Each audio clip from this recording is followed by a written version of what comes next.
All right, we're live. Sorry I'm a little bit late, but one of these prompts, the link wasn't working, so I had to come up with another prompt. Speaking of which, you know why I'm here right now. I'm here to let you know what kind of topics we're going to discuss tonight. We just celebrated Juneteenth, so we're gonna look at a topic that says what can we learn from the true history of Juneteenth.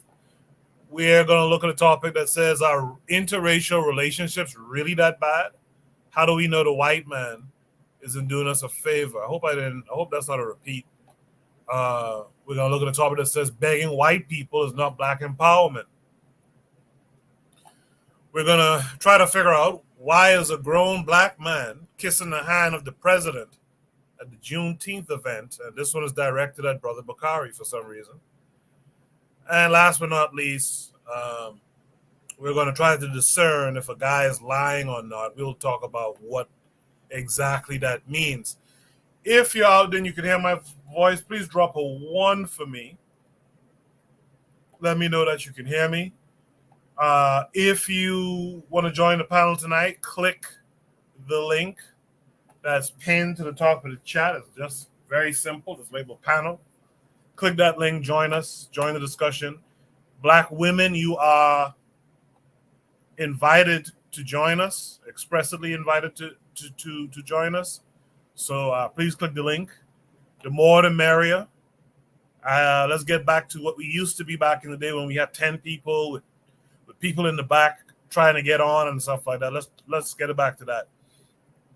So that's what we have going on tonight. Those are the topics. What I'll do now is officially start the show. And on the other side, I will drop Shoot the Breeze topic number 1, as well as introduce any and all of my panelists. We have a few people in the back right now, so you guys do stay tuned.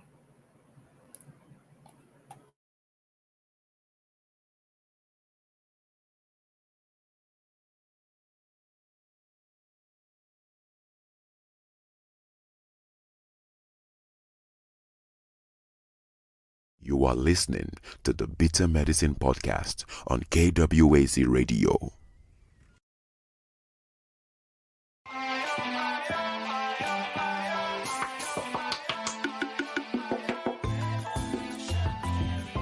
Welcome to the Bitter Medicine Podcast, where it's all about black empowerment. Our show focuses on black news and entertainment, arts, science, economics, history, people, and strategies that uplift, empower, and motivate Africans within the diaspora. And now your host, whose favorite color is black, Goku.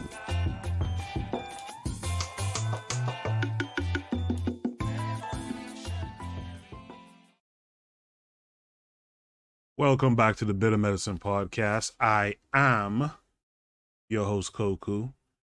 Just want to remind you guys before we get the show rolling that this show is part of a podcast network called KWAZ Radio. There are other shows on the network you are invited to tune into.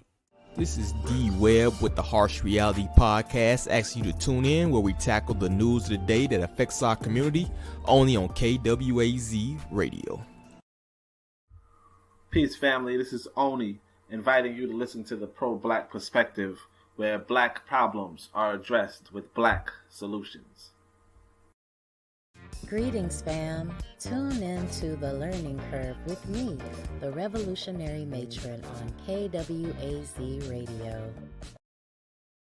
You are listening to the Bitter Medicine Podcast on KWAZ Radio. Make sure you're tuning in to Brother Bakari. He was on earlier today. Make sure you're tuned in to the matron, who's been doing a yeoman's effort, reading different books. Make sure you tune in. Make sure you support all of them. Make sure you tune into Realm in the Bush, Consider Cheap. And make sure you tune into the Forecast Radio as well. Speaking of the Forecast Radio, the Forecast is with us. Forecast, how are you this week? What's going on, Coco? How you doing, my brother? I'm good, man. Thanks for coming through. Make sure you guys are tuned into the forecast. He does great shows during the week. He was on last night. I know Buana was up there with him briefly at the end. But so make sure you guys are tuned in and give him your support. Speaking of Buana's here. Buana, how are you this week? I'm good, brother. I hope you all brothers are very good. You know, I'm enjoying the weekend, so I'm good. Good. And last but not least, my boy Black Steel is here. Black Steel, how are you this week? I'm doing great, Coco. It's a rainy day, so I'm just in the house chilling. Looking forward to the broadcast today.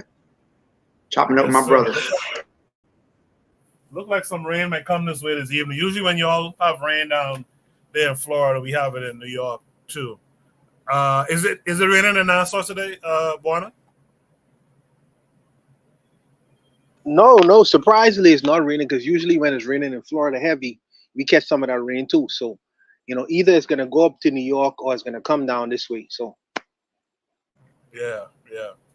All right. Thank you guys for coming through, and thank all of you who are out there in the chat listening. Without further ado, let's just get right into it. Shoot the Breeze topic number 1 tonight says, what can we learn from the true history of Juneteenth? This comes with a link that's going to take us to YouTube. It seems. Yeah, YouTube. We're going to watch this presentation, and then we'll discuss it. Something that some of you may be somewhat aware of, because in the United States, we had a federal holiday yesterday. I'm sure some people had the day off. It was the federal holiday for Juneteenth, which is a very new federal holiday, although it's been celebrated for many, many years. A lot to it, a lot of very relevant history, and a lot of different pieces branching off from that history. And we are very, very honored to be joined here as we continue the show by Dr. Gerald Horne, who's a professor of history and African American studies at the University of Houston. Dr. Horne, as always, thanks so much for being with us. Thank you for inviting me. Well, thanks so much for being here as always. And, you know, in a way I wish everyone did know, but I assume a lot of people don't know. So when we talk about Juneteenth, I mean, what is really being celebrated here? How did Juneteenth become a holiday such as it is now that has been celebrated for so many years by African Americans and now at least ostensibly by the whole country? Well, first of all, let me say that like most sane people, I support the concept of Juneteenth, despite the fact that the official narrative around Juneteenth is misleading at best. The official narrative is that on June 19th, 1865, General Gordon Granger showed up in order to apprise the Black folk in Galveston who had been enslaved that, don't you folks know you were free? That is to say, pursuant to Abraham Lincoln's Emancipation Proclamation of January 1st, 1863. But that's misleading because, as I'm sure you and your audience know, the Emancipation Proclamation applied precisely to those states where the Lincoln administration had no jurisdiction. It certainly had no jurisdiction in Texas. Texas was in rebellion against the United States of America. And that is the actual reality. So what happened, in fact, was that General Granger showed up in order to enforce the end of the U.S. Civil War from the barrel of a gun, because the enslaving class had this diabolical scheme to continue slavery. How so, you ask? Well, recall that during the midst of the U.S. Civil War, the French, under the leadership of their puppet, Maximilian, had taken over Mexico. That is the root of the holiday we mark Cinco de Mayo, May 5th, which marks a victory of progressive Mexicans over French occupation forces. And so the idea of the enslaving class in Texas was to move en masse to Mexico and or collaborate with the puppet regime in Mexico to ensure enslavement of Africans on this side of the border.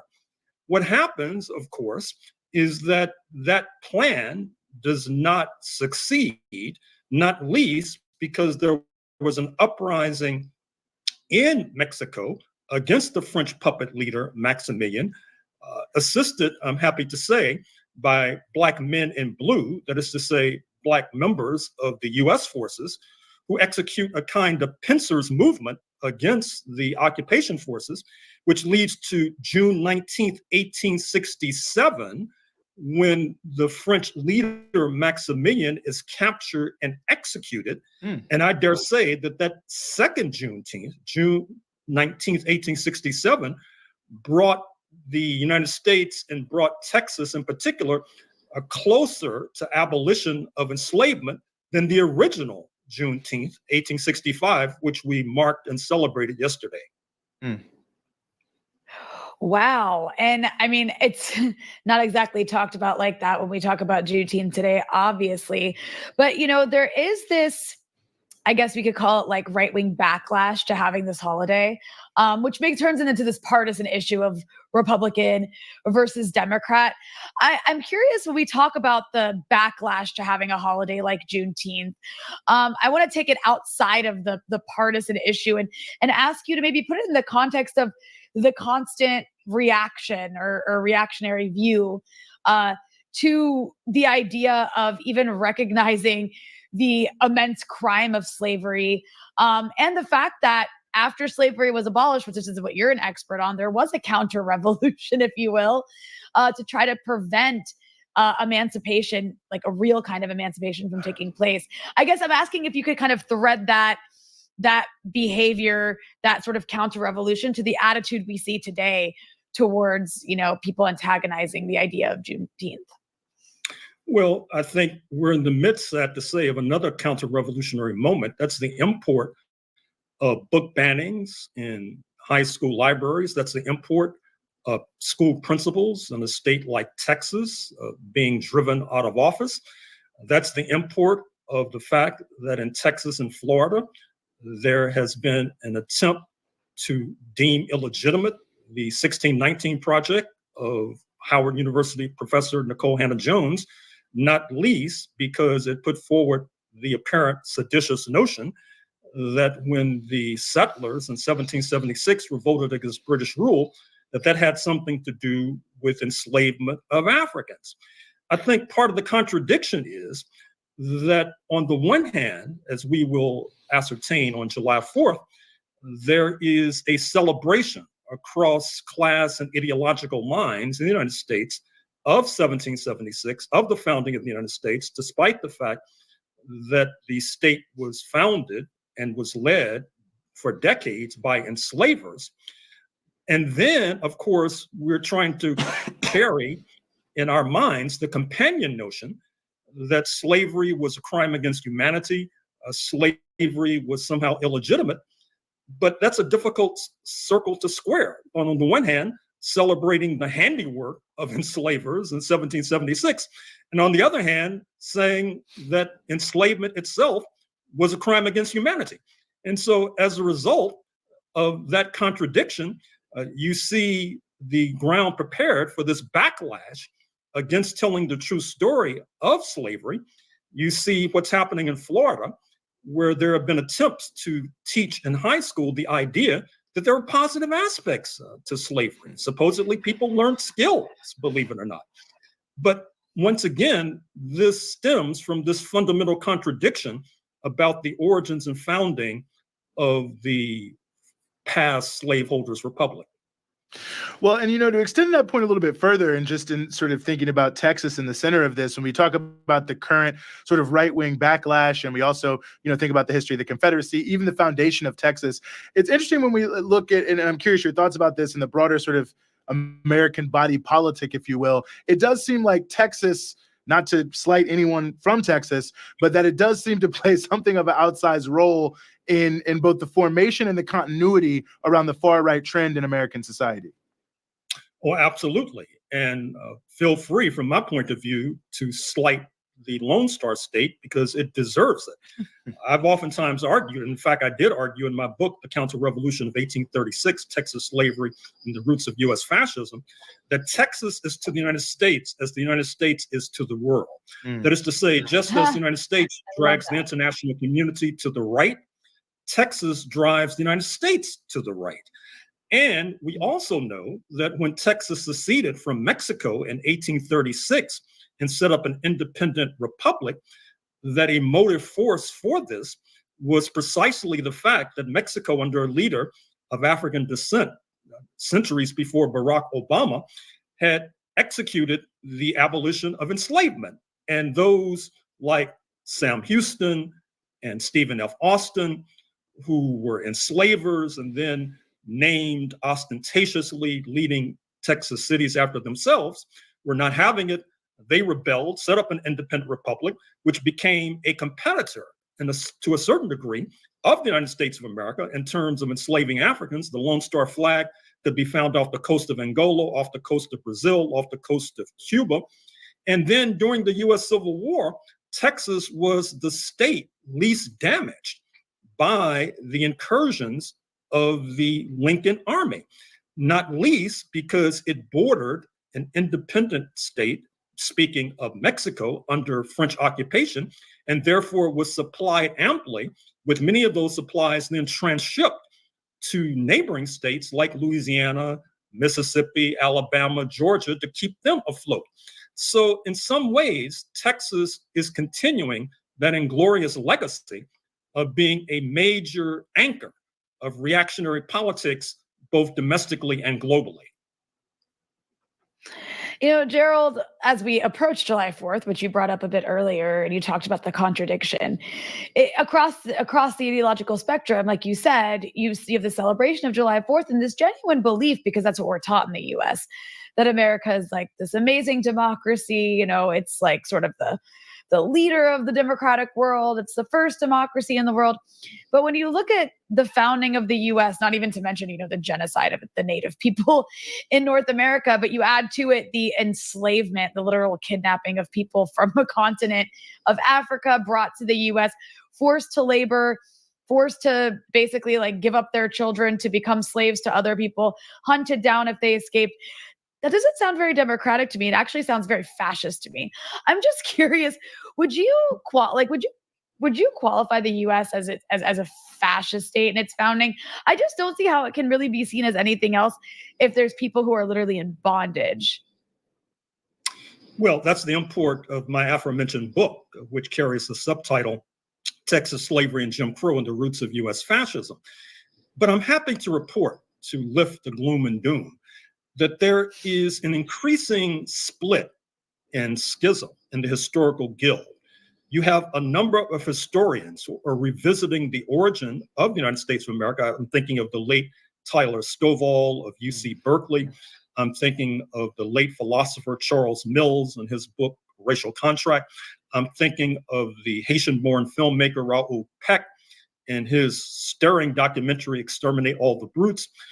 Even Pulitzer Prize winners like Alan Taylor of the University of Virginia are moving slowly but surely in that direction. Part of the problem is that some of this historiography has escaped the attention of our friends on the left, who tend to latch on to the old-time religion of Thomas Jefferson being the epitome of democracy, despite the fact that he was an enslaver, despite the fact that he wanted to rid North America of all free Negroes.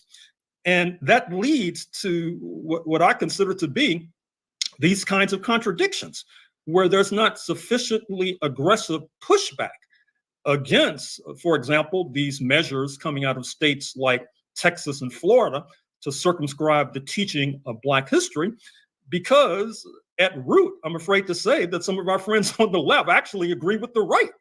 And as long as that is the case, we'll certainly be in trouble. No, I think it's a well-taken point. I remember Cornel West's response to the DeSantis situation was that he also loves the classics. So yeah, confusion abounding all around on that front. And I think this is an interesting issue that I also want your thoughts on in this sense of, the role of commemorations like Juneteenth in historical memory, because I think some people see, okay, well, all these holidays become so corporate. They become, the Pentagon is celebrating them. I think some people often ask, do we lose as much as we gain when these holidays, Martin Luther King Day, Juneteenth, are institutionalized? Well, I understand the sentiment, and I'm sympathetic to the sentiment. But my overriding issue is that when you have a paid holiday for the working class, this is a step towards redistribution of the wealth. This is a blow against the employer class.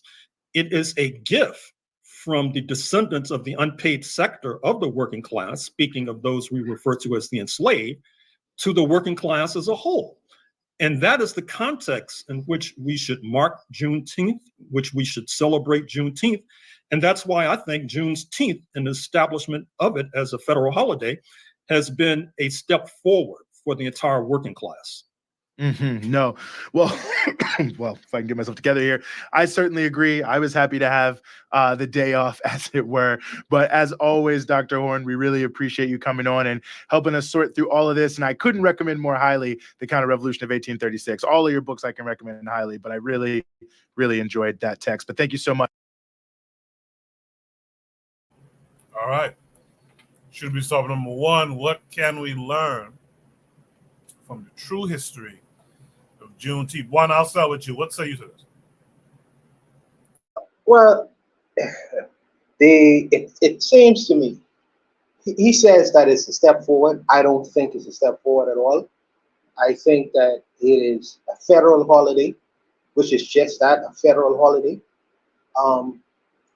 It seems to me that when I'm on these YouTube streets, I'm hearing the Black community in America and outside of it, but we're dealing primarily with America right now. I'm hearing them calling for reparations. And the answer to that by the federal government and administration is, we're going to give you Juneteenth, which is a federal holiday. So I see this as symbolism over substance, because I'm hearing the community ask for so-called quote-unquote tangibles. We need something that will be able to, that we could put in our pockets and take home with us and put on the table at the end of the day. And the answer to that is, oh, well, we're going to give you bread and circus. We're going to give you a holiday where we're going to have a party, be jovial. You could have a week, you could have a day off where we're going to recognize this date, this Juneteenth, which really is about Texas, not necessarily about the contiguous 50 states in the United States. It's just about one particular state, and we're going to just focus on that. But the reality is far different from what is being asked for. But it seemed to me like the Biden administration say, well, we prefer symbolism over substance. Symbolism over substance. And if the people in the Black community go for it, I mean, what can I say? What can I say? If this is the answer and this is going to satisfy the questions or the asking from the Black community to the federal government, what could I say about that? If they settle for this as their answer, what could I say? I would have to give it to my African Americans in the room to find out what they say about it, more so than me, because this is the response of that federal government, not mine. So I'm curious to hear what they have to say about it. Appreciate that, Wino. Speaking of that, let's go to the forecast. Forecast would say. I say, yeah, I agree with what Bwana was saying as far as, it's not just another thing to, like, not tangible thing as y'all would say, tangible, and just something else to celebrate this, so you can have mix it with the gay cookout thing, at the White House, and y'all can have Kurt Franklin come and saying, because this is what we're doing for you Negroes, And but I would say from the true history of Juneteenth, what he said about the history is actually true about what he's saying, and it is true, yeah, because some people do think like slavery was a good thing, believe it or not, because we learned skills, like you said. But when he was even saying how they went down to Texas and all of that stuff, and I don't know what Abraham Lincoln necessarily had to do with it, but that part is true too. And also different tactics that they use to keep people enslaved, because the Freedmen's Bureau was another thing that they went around getting people to sign these messed up contracts to really put them back into slavery, you know. But yeah, it's used. They used this day in the last few years, and I don't know what he's talking about as far as like, is at the employees, because like it's the corporations like trying to make money off of this, like every other holiday, and not necessarily like the people. So I don't really know what he meant by that part when he's talking about the worker class. But you know, yeah, and the other part, yeah, I agree. It's just you know, a symbolism thing, you know. So I'll pass the mic. Appreciate that forecast. And last but not least, well, you know what? Let me read a couple of comments from the chat. Our boy Real Black Gentleman's out there, RBG, says Nat Turner greater than Juneteenth. Trigapi 262 Plus says African people's skills were above and beyond white people in that sense. That should be a lie that is destroyed. KW Don 7. We recently went to a Bahamian restaurant in Canada, the only one. I think he says called Old Nassau, so that's cool. He says Urugu will always spin a narrative that enslavement was in the best interest of African people. Fuck out of here. Trigapi 262 Plus says it being a federal holiday waters it down too. But this is why pushing for a nation legitimized the holiday better. I appreciate all you guys' responses to this. Hold on, Koku, 1 second. KW Dawn, brother. KW Dawn. Don't go to a Bahamian restaurant and order fried chicken, brother. You could get that all over Toronto. All over Toronto. Why not get some conch or some fritters or something, or some conch? Coco, could you please explain to him not to order fried chicken in a Bahamian restaurant? He could get that anywhere. I agree. I was gonna say something about it, but you know how it is too. We have good fried chicken too, but yeah, it's the Bahamian delicacies that you want: crack conch fritters, conch salad, and for dessert you want guava duff. You know, so yeah. Appreciate you going there and let me know. So I guess the place is in Toronto, huh? Yeah, I think it's in Toronto. Yeah, I think it's somewhere in Toronto. Appreciate that you went there and that you let us know. But in the future, just a friendly suggestion: try the real Bahamian stuff. Like I said, anything with conch, and like I said, go over duff. KW Don says, next time I will consider that. All right. Appreciate you, KW Don 7. With all of that said, Black Seal, what say you to all of it? Well, I think that first of all, I agree that making Juneteenth a federal holiday waters it down. I really do believe that, because now it's only a federal holiday. It's not a state holiday or anything else like that. So many people have to work. So if you're not a federal employee, you got to work, which is crazy. So you got white people getting off for the day, and black people having to work on a day that was meant to commemorate black people's freedom from slavery. That's one thing.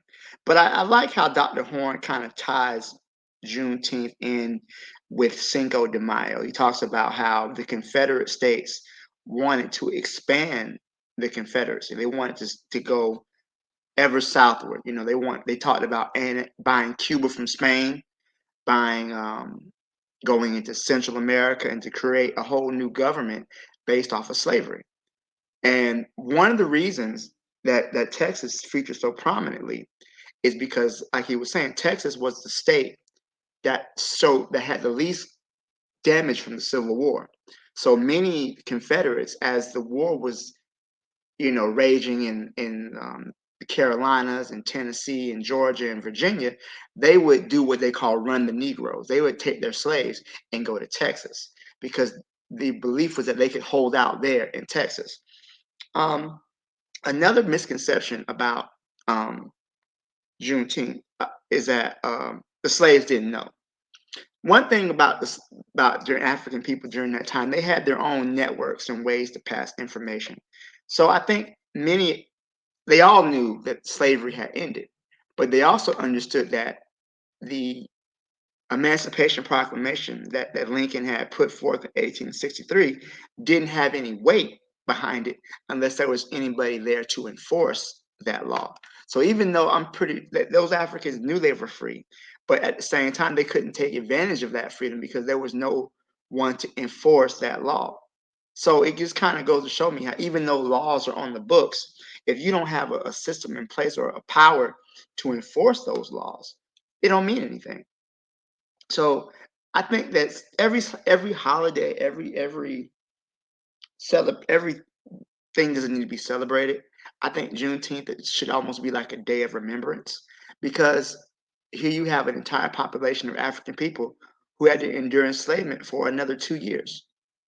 And truth be told, they weren't even the last ones to be freed, because those Africans who were enslaved in Indian territory weren't free until almost a year later. So even the history of Juneteenth doesn't really touch on all of our history as African people in this country and what we've all endured. I think that we don't really understand that too much, because, like he was saying, that history is not only is it not taught in schools, but now they try to suppress that information. But I'm of the opinion that I don't think we should really depend on the school system to teach Black children their history. That is a responsibility that falls on the parents and on the community itself. And I think that's a responsibility that we haven't really taken seriously the way we should have. I think that we're passing the buck with that. When I went to school, they didn't have any type of Black history elective. And in fact, they've actually eliminated the African American history elective in states like South Carolina because they don't want to teach it. Now, it's funny that U.S. history is a requirement, and world history is a requirement. But when it comes to African American history, it's an elective. And with that being said, they don't intend to teach the young people, or even some of the older people who don't know, because, like I said, we're starting to see an influx of these pretendians. I noticed they're really coming strong on social media. I even met someone pretending in person. I couldn't believe it. But I really think that there's not enough of our history being taught. So it's a good prompt. That's why I kind of picked it, but I'll leave it there. Thank you. I have a question. Of Either course. for forecast, either for forecast or Black Steel, because y'all big on history. So correct me if I'm wrong. So Juneteenth, right, is the fact that slavery ended in Texas or in the rest of the United States? Because I'm not sure. So what Explain it is that Juneteenth marks the arrival of a General Granger to Galveston, Texas on June 19th, 1865. So what he did was that he said that it's a really dry speech. It's not no eloquent speech. He just says, hey, according to the laws of the United States, all y'all niggas is free. Go find jobs. In fact, let me see if can I find it. It's nothing really spectacular what he wrote, what he said on Juneteenth. It wasn't anything, you hear the Gettysburg Address and everything else like that. You don't really hear that. Okay. So it says, the people of Texas are informed that in accordance with the proclamation from the Executive of the United States, all slaves are free. This involves absolute equality of rights and property between former masters and slaves. And the connection, therefore, existing between them becomes employer and hired laborer. So basically, he would say, they free, you got to pay them now. It's basically what it is. But so go ahead. Go ahead, brother. So slavery effectively ended in that state, and that state alone, by the reading of that whatever you was reading. That's what you're telling me. Yes, what they're saying is that at that point, slavery ended in the state of Texas. Now, slavery. The thing about the Emancipation Proclamation is that the Emancipation Proclamation only held effect in states where the Confederacy was still in control. So any areas that were under the control of the Confederate states, that was the effect of the proclamation. However, if you ain't really got no troops there, they can't do nothing about it. Okay, And something Black gentleman said too is that during the Civil War, there were 4 states Delaware, Maryland, Kentucky, and I think Missouri that were slave states, but they did not secede from the Union. So slavery was still in effect in those 4 states until the 13th Amendment was passed in 1865. So even, which is why I always say the Civil War was more about was not so much about the abolition of slavery. It was about keeping the states together. It became about the abolition of slavery because without it, they would not have won the war.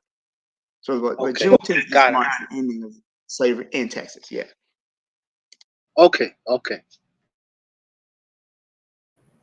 So let me just ask a follow-up question. And I guess this is more so for Black Steel and the forecast. What are your thoughts on foreign blacks who claim Juneteenth as well? Should foreign Africans be involved in that celebration? I don't have a problem with it personally. I mean, I don't consider. I mean, I was born in the United States. I have a United States citizenship, but like Malcolm X said, man, just because a cat give birth in the oven don't make them biscuits, right? Just because I was born in the United States don't make me a U.S. citizen. Because we all know that at any point, my citizenship doesn't guarantee me rights in this country. I could lose them all. Black people, we have a very insecure position in this country. I don't necessarily have a problem with it. I mean, we celebrate, plenty of African people celebrate Carnival. Um, I think that things like that, oh, you can't celebrate this because you're not Black American. I think that's very divisive, man. I think we all have to understand that we are all one people as African people, and that these things are just meant to be wedges to divide us. I have no problem. If you want to celebrate it, you want to wave the flag, I was happy. Like, I don't know. When I see my friends celebrating, I'm happy for them. If my brother's throwing a birthday party, I'm going to come to the party and bring a present. Hey, man, congratulations. I'm happy for you. To think that, oh, well, you can't celebrate this holiday because it's not for you, that's ridiculous. We celebrate white holidays all the time. We celebrate Christmas. We celebrate 4th of July, and our ancestors was enslaved. So we didn't. So, and then over here, well, you can't celebrate that because you aren't European. It's just, to me, I feel like it's more of attempts to be divisive. It's probably those damn FBA clowns. They're such agents. It's really crazy to me. People don't see how divisive their rhetoric is. It's just the CIA, COINTELPRO altogether. That's all. Forecast on that, anything?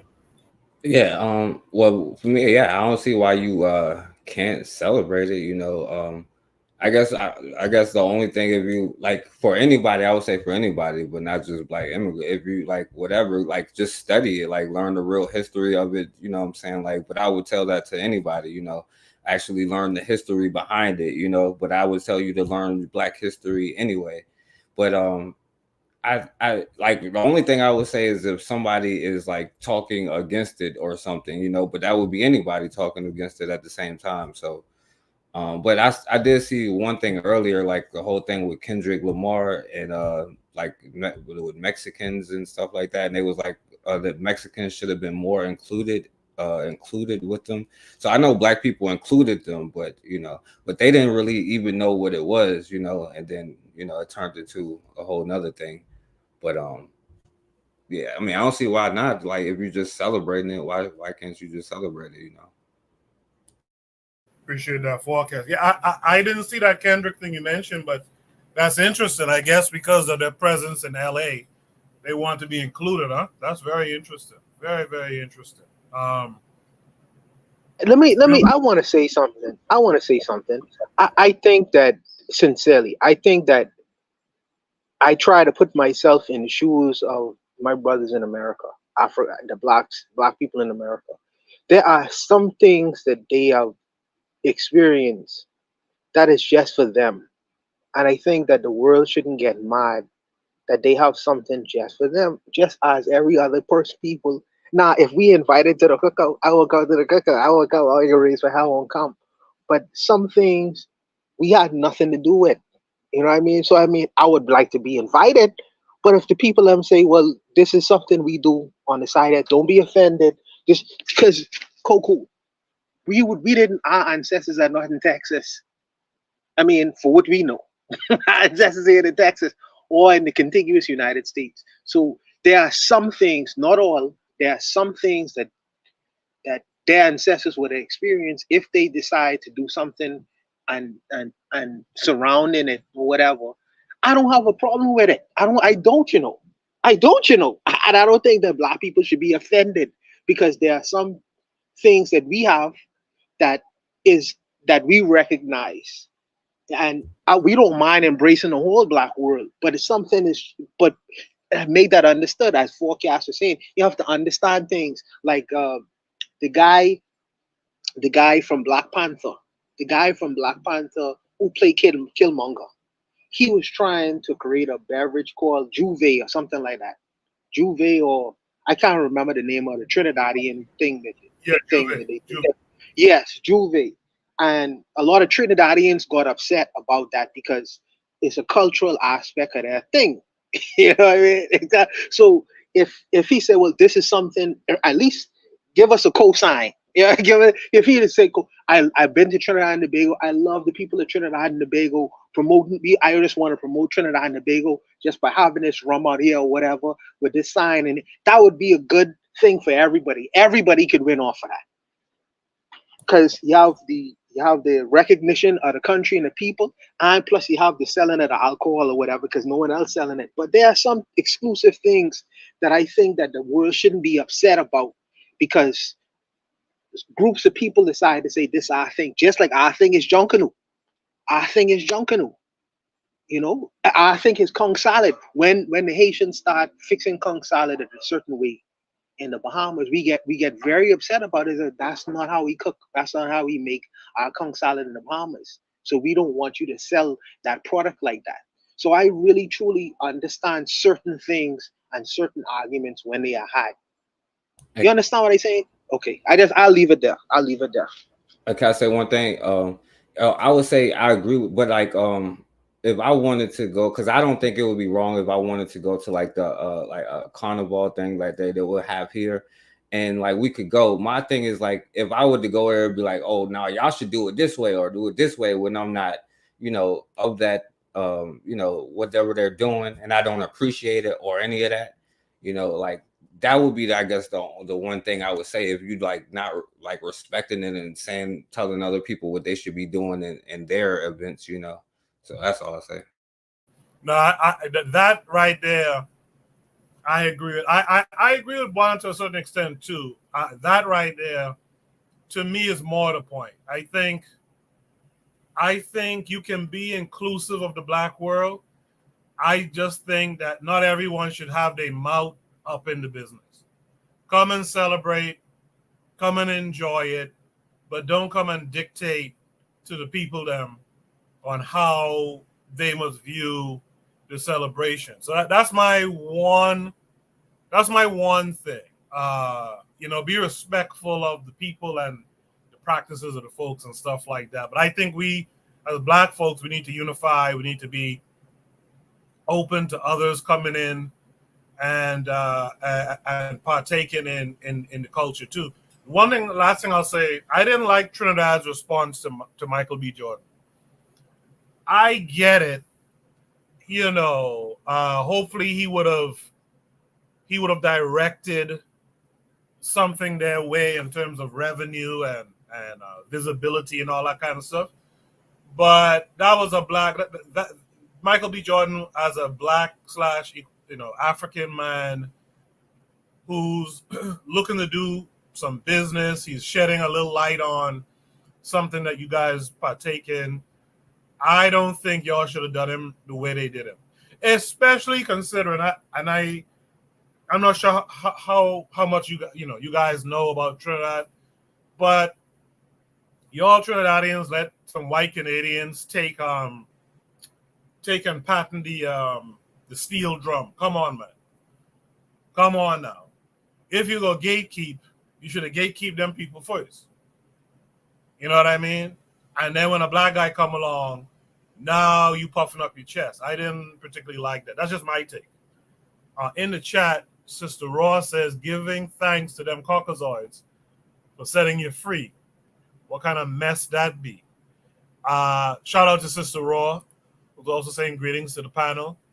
RBG said the flex will be making Juneteenth a 7-day celebration from the 13th to the 19th. And I guess he was responding to Black Steel earlier. He said Delaware and West Virginia seceded from Virginia.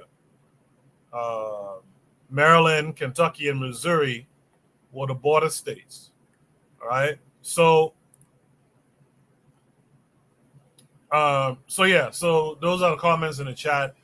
Is there any last thoughts on the panel here for this topic? No problem. Let's go to Shoot the Breeze topic number 2. I really do want to thank all of you who are here, who are listening, who are in the chat listening. I want to thank you guys on the panel for sure. Thanks to the forecast for coming through. Black Steel, Bwana Hagaziki, I appreciate all you guys for real. Shoot the Breeze topic number 2 says, are interracial relationships really that bad? How do we know the white man isn't doing us a favor? This came with a link that's going to take us to Twitter. Here's a tweet from Omo Yuri. It says, if this wasn't recorded, I wouldn't have believed it. I saw this earlier this week. So we'll watch it. 3-minute video, and then we'll talk. That X shows up at door because you didn't text her. I've had to come all the way here on my day off just because you haven't texted me. Sorry, what? Why are you acting like that?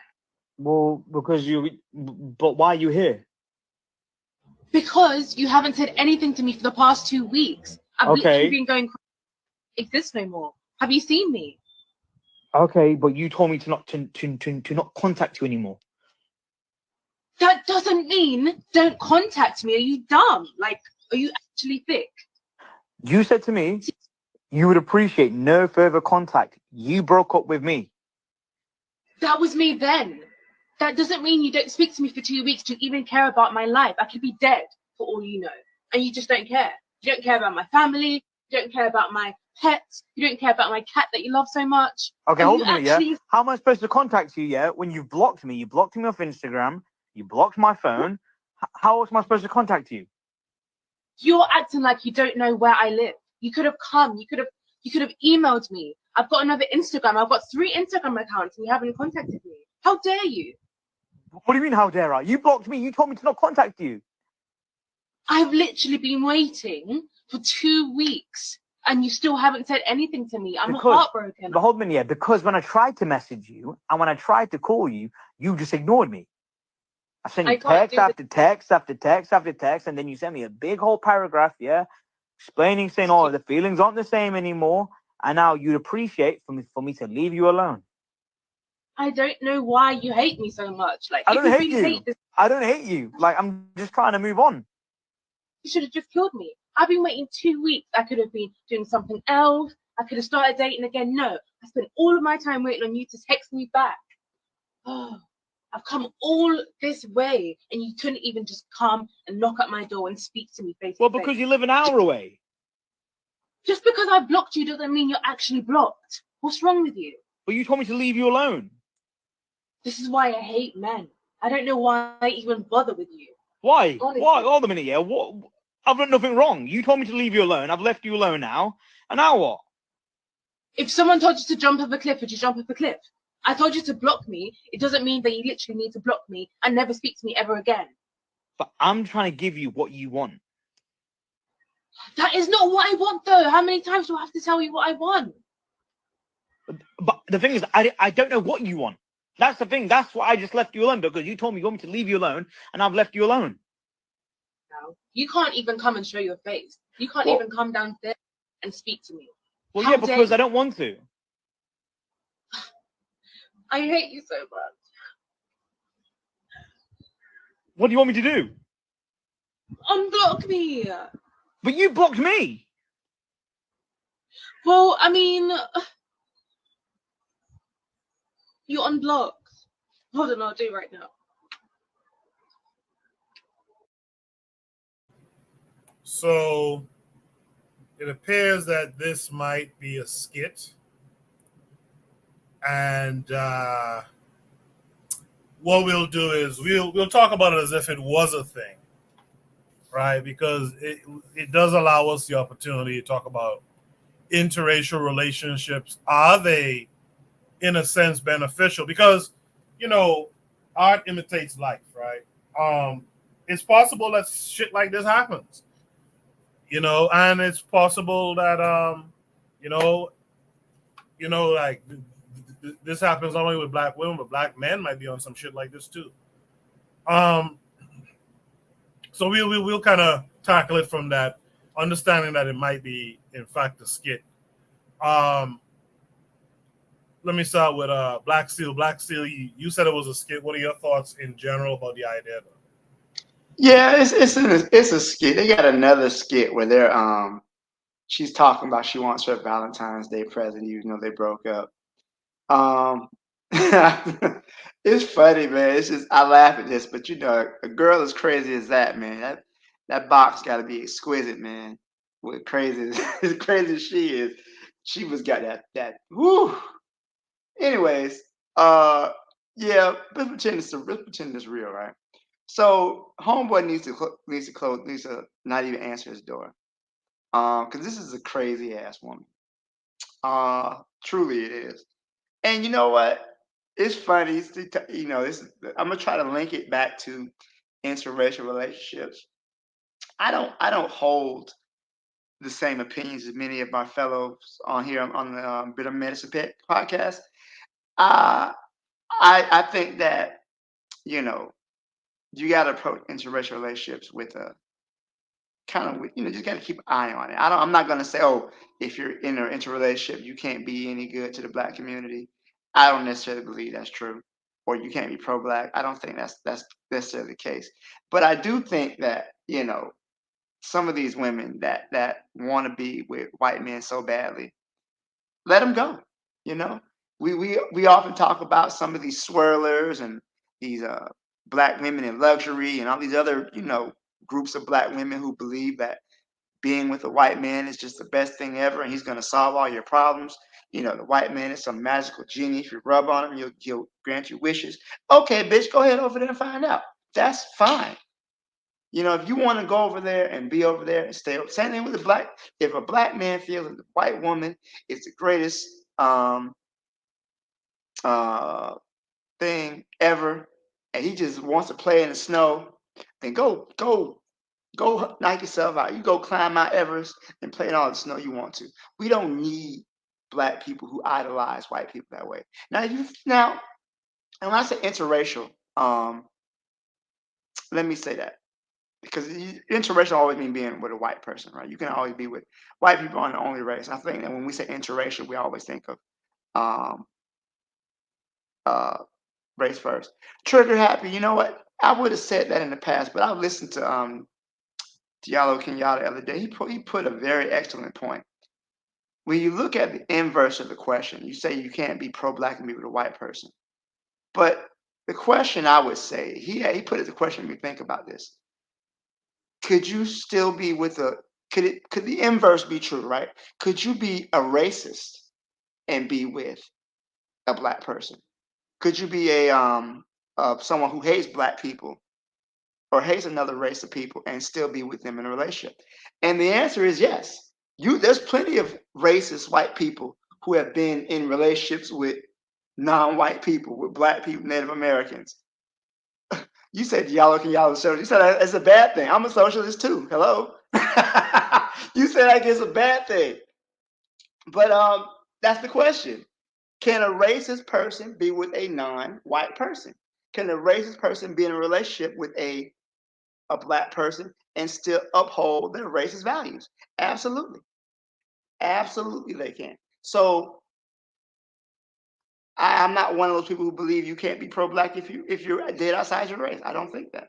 I mean, for example, I can give you examples. Plenty of people, black people. Frederick Douglass was married to a white woman at the end of his life. I don't think that changed his advocacy. I'm pretty sure I'm going to be alone on this. But anyways, but yeah, I do. Interracial all this stuff is because I do kind of understand your point on that. But at the same time, some of our non-mixed race people have been detrimental to our cause. So it's just, and then you have some interracial people who have been supportive of us. So that's simply not true. Trigger happy. That's not true. But I'll leave it. I don't talk enough. That's funny. No, I appreciate that, Black Seal. Thanks for addressing some of the comments. Trigger Happy 262 Plus said, yes, because they use them expediently. That isn't equivalent because we need to be in a transition of self-preservation. We need to be strict. He says Kenyatta being a socialist matters because socialists condone swirling and typically swirl. That's I wonder what Black Seal says to that one. He says Frederick Douglass is not a Garveyite or African nationalist. I mean, he lived before Garvey. How could he be a Garveyite? Garvey was born in.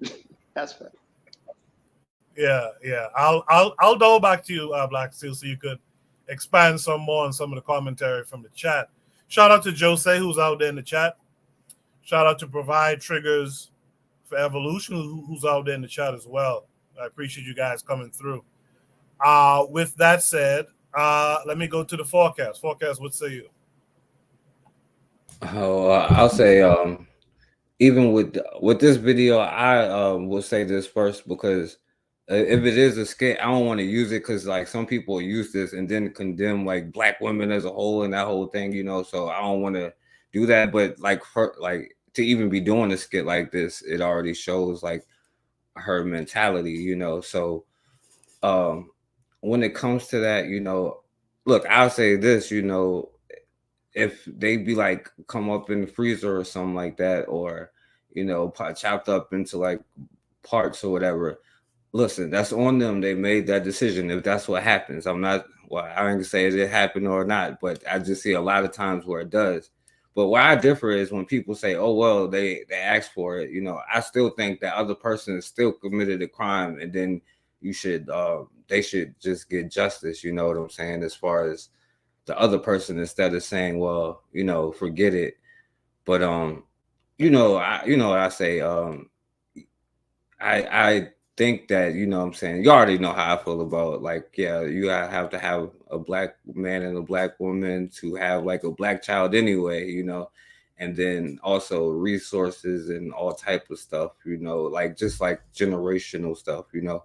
But also, yeah, like, and then a lot of times those ones, they will also do these all types of stuff to like, you know, biracial children who also like have, and as a group of people, you know what I'm saying, not saying every single one, but there is a lot of stuff because we already have identity issues, and, you know, that's a whole nother conversation. I ain't gonna say too much. I'm gonna just pass the mic. I appreciate that. Forecast. Provide Trigger says something here. Forecast touched on this just now too. She says, what I'm trying to say is even if this occurrence is real and not a skit, it shouldn't be generalized to the mindset of a majority of Black women. Yeah, I agree with that. That's why I also said I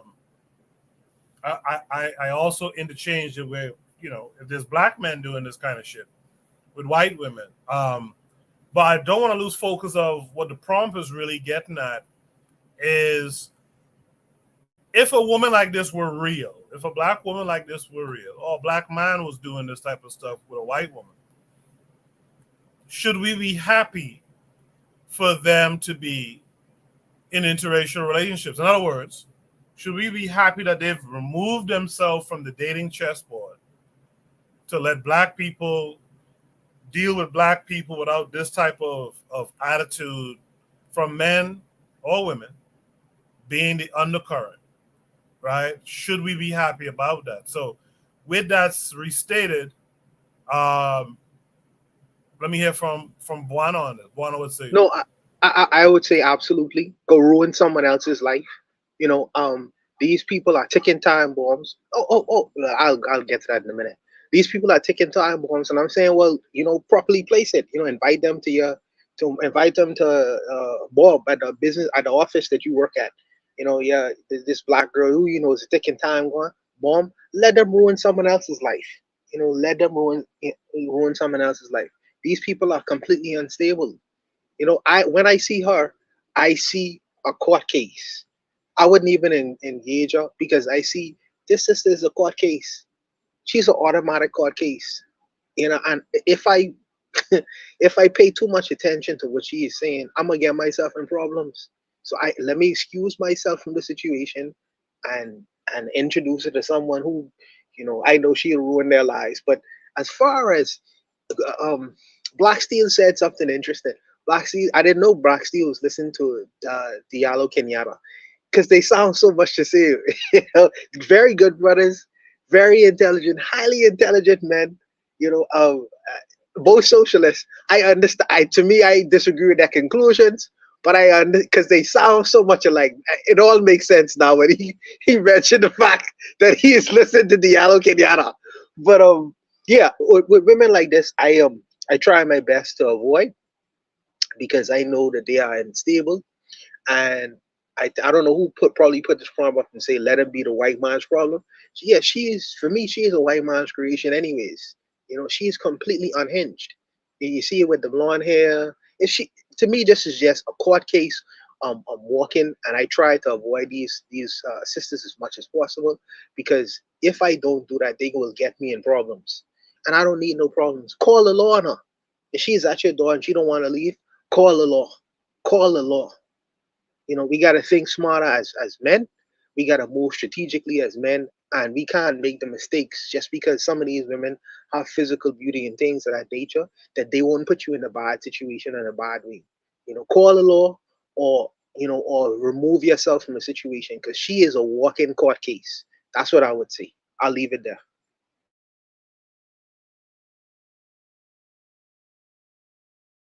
I appreciate that, Buana. Some interesting comments were in the chat. I like this one here from Trigger Happy. He said, the point is we need to stop making excuses. This is how we get infiltrated. This is why I'm of the firm opinion that socialists or any radical integrationists shouldn't be leaders in a sense. KW7 says, the term pro-black has been bastardized. A better question is, can you be African-centered? And Swirl, his answer is, hell no. I agree with that too, personally. Trigger Happy agrees with that as well. Provide Triggers Revolution says, if it's real, she is not good for any man, period. She is evidently mentally and emotionally unstable. Trigger Happy says, yeah, on an individual level where it's minute, let this woman swirl. But we must have the utmost concern when swirling becomes like Brazil. That's when you don't control your imagery. Lastly, actually second to last, KW7 says, Martin Delaney is who Black Americans should have been following at that time, not Frederick Douglass, who espoused Black nativist ideology. He was pre-FBA.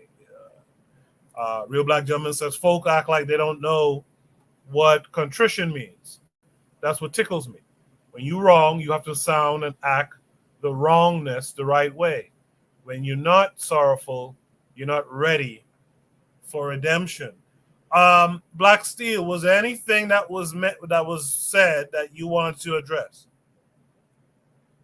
Oh, there's a lot.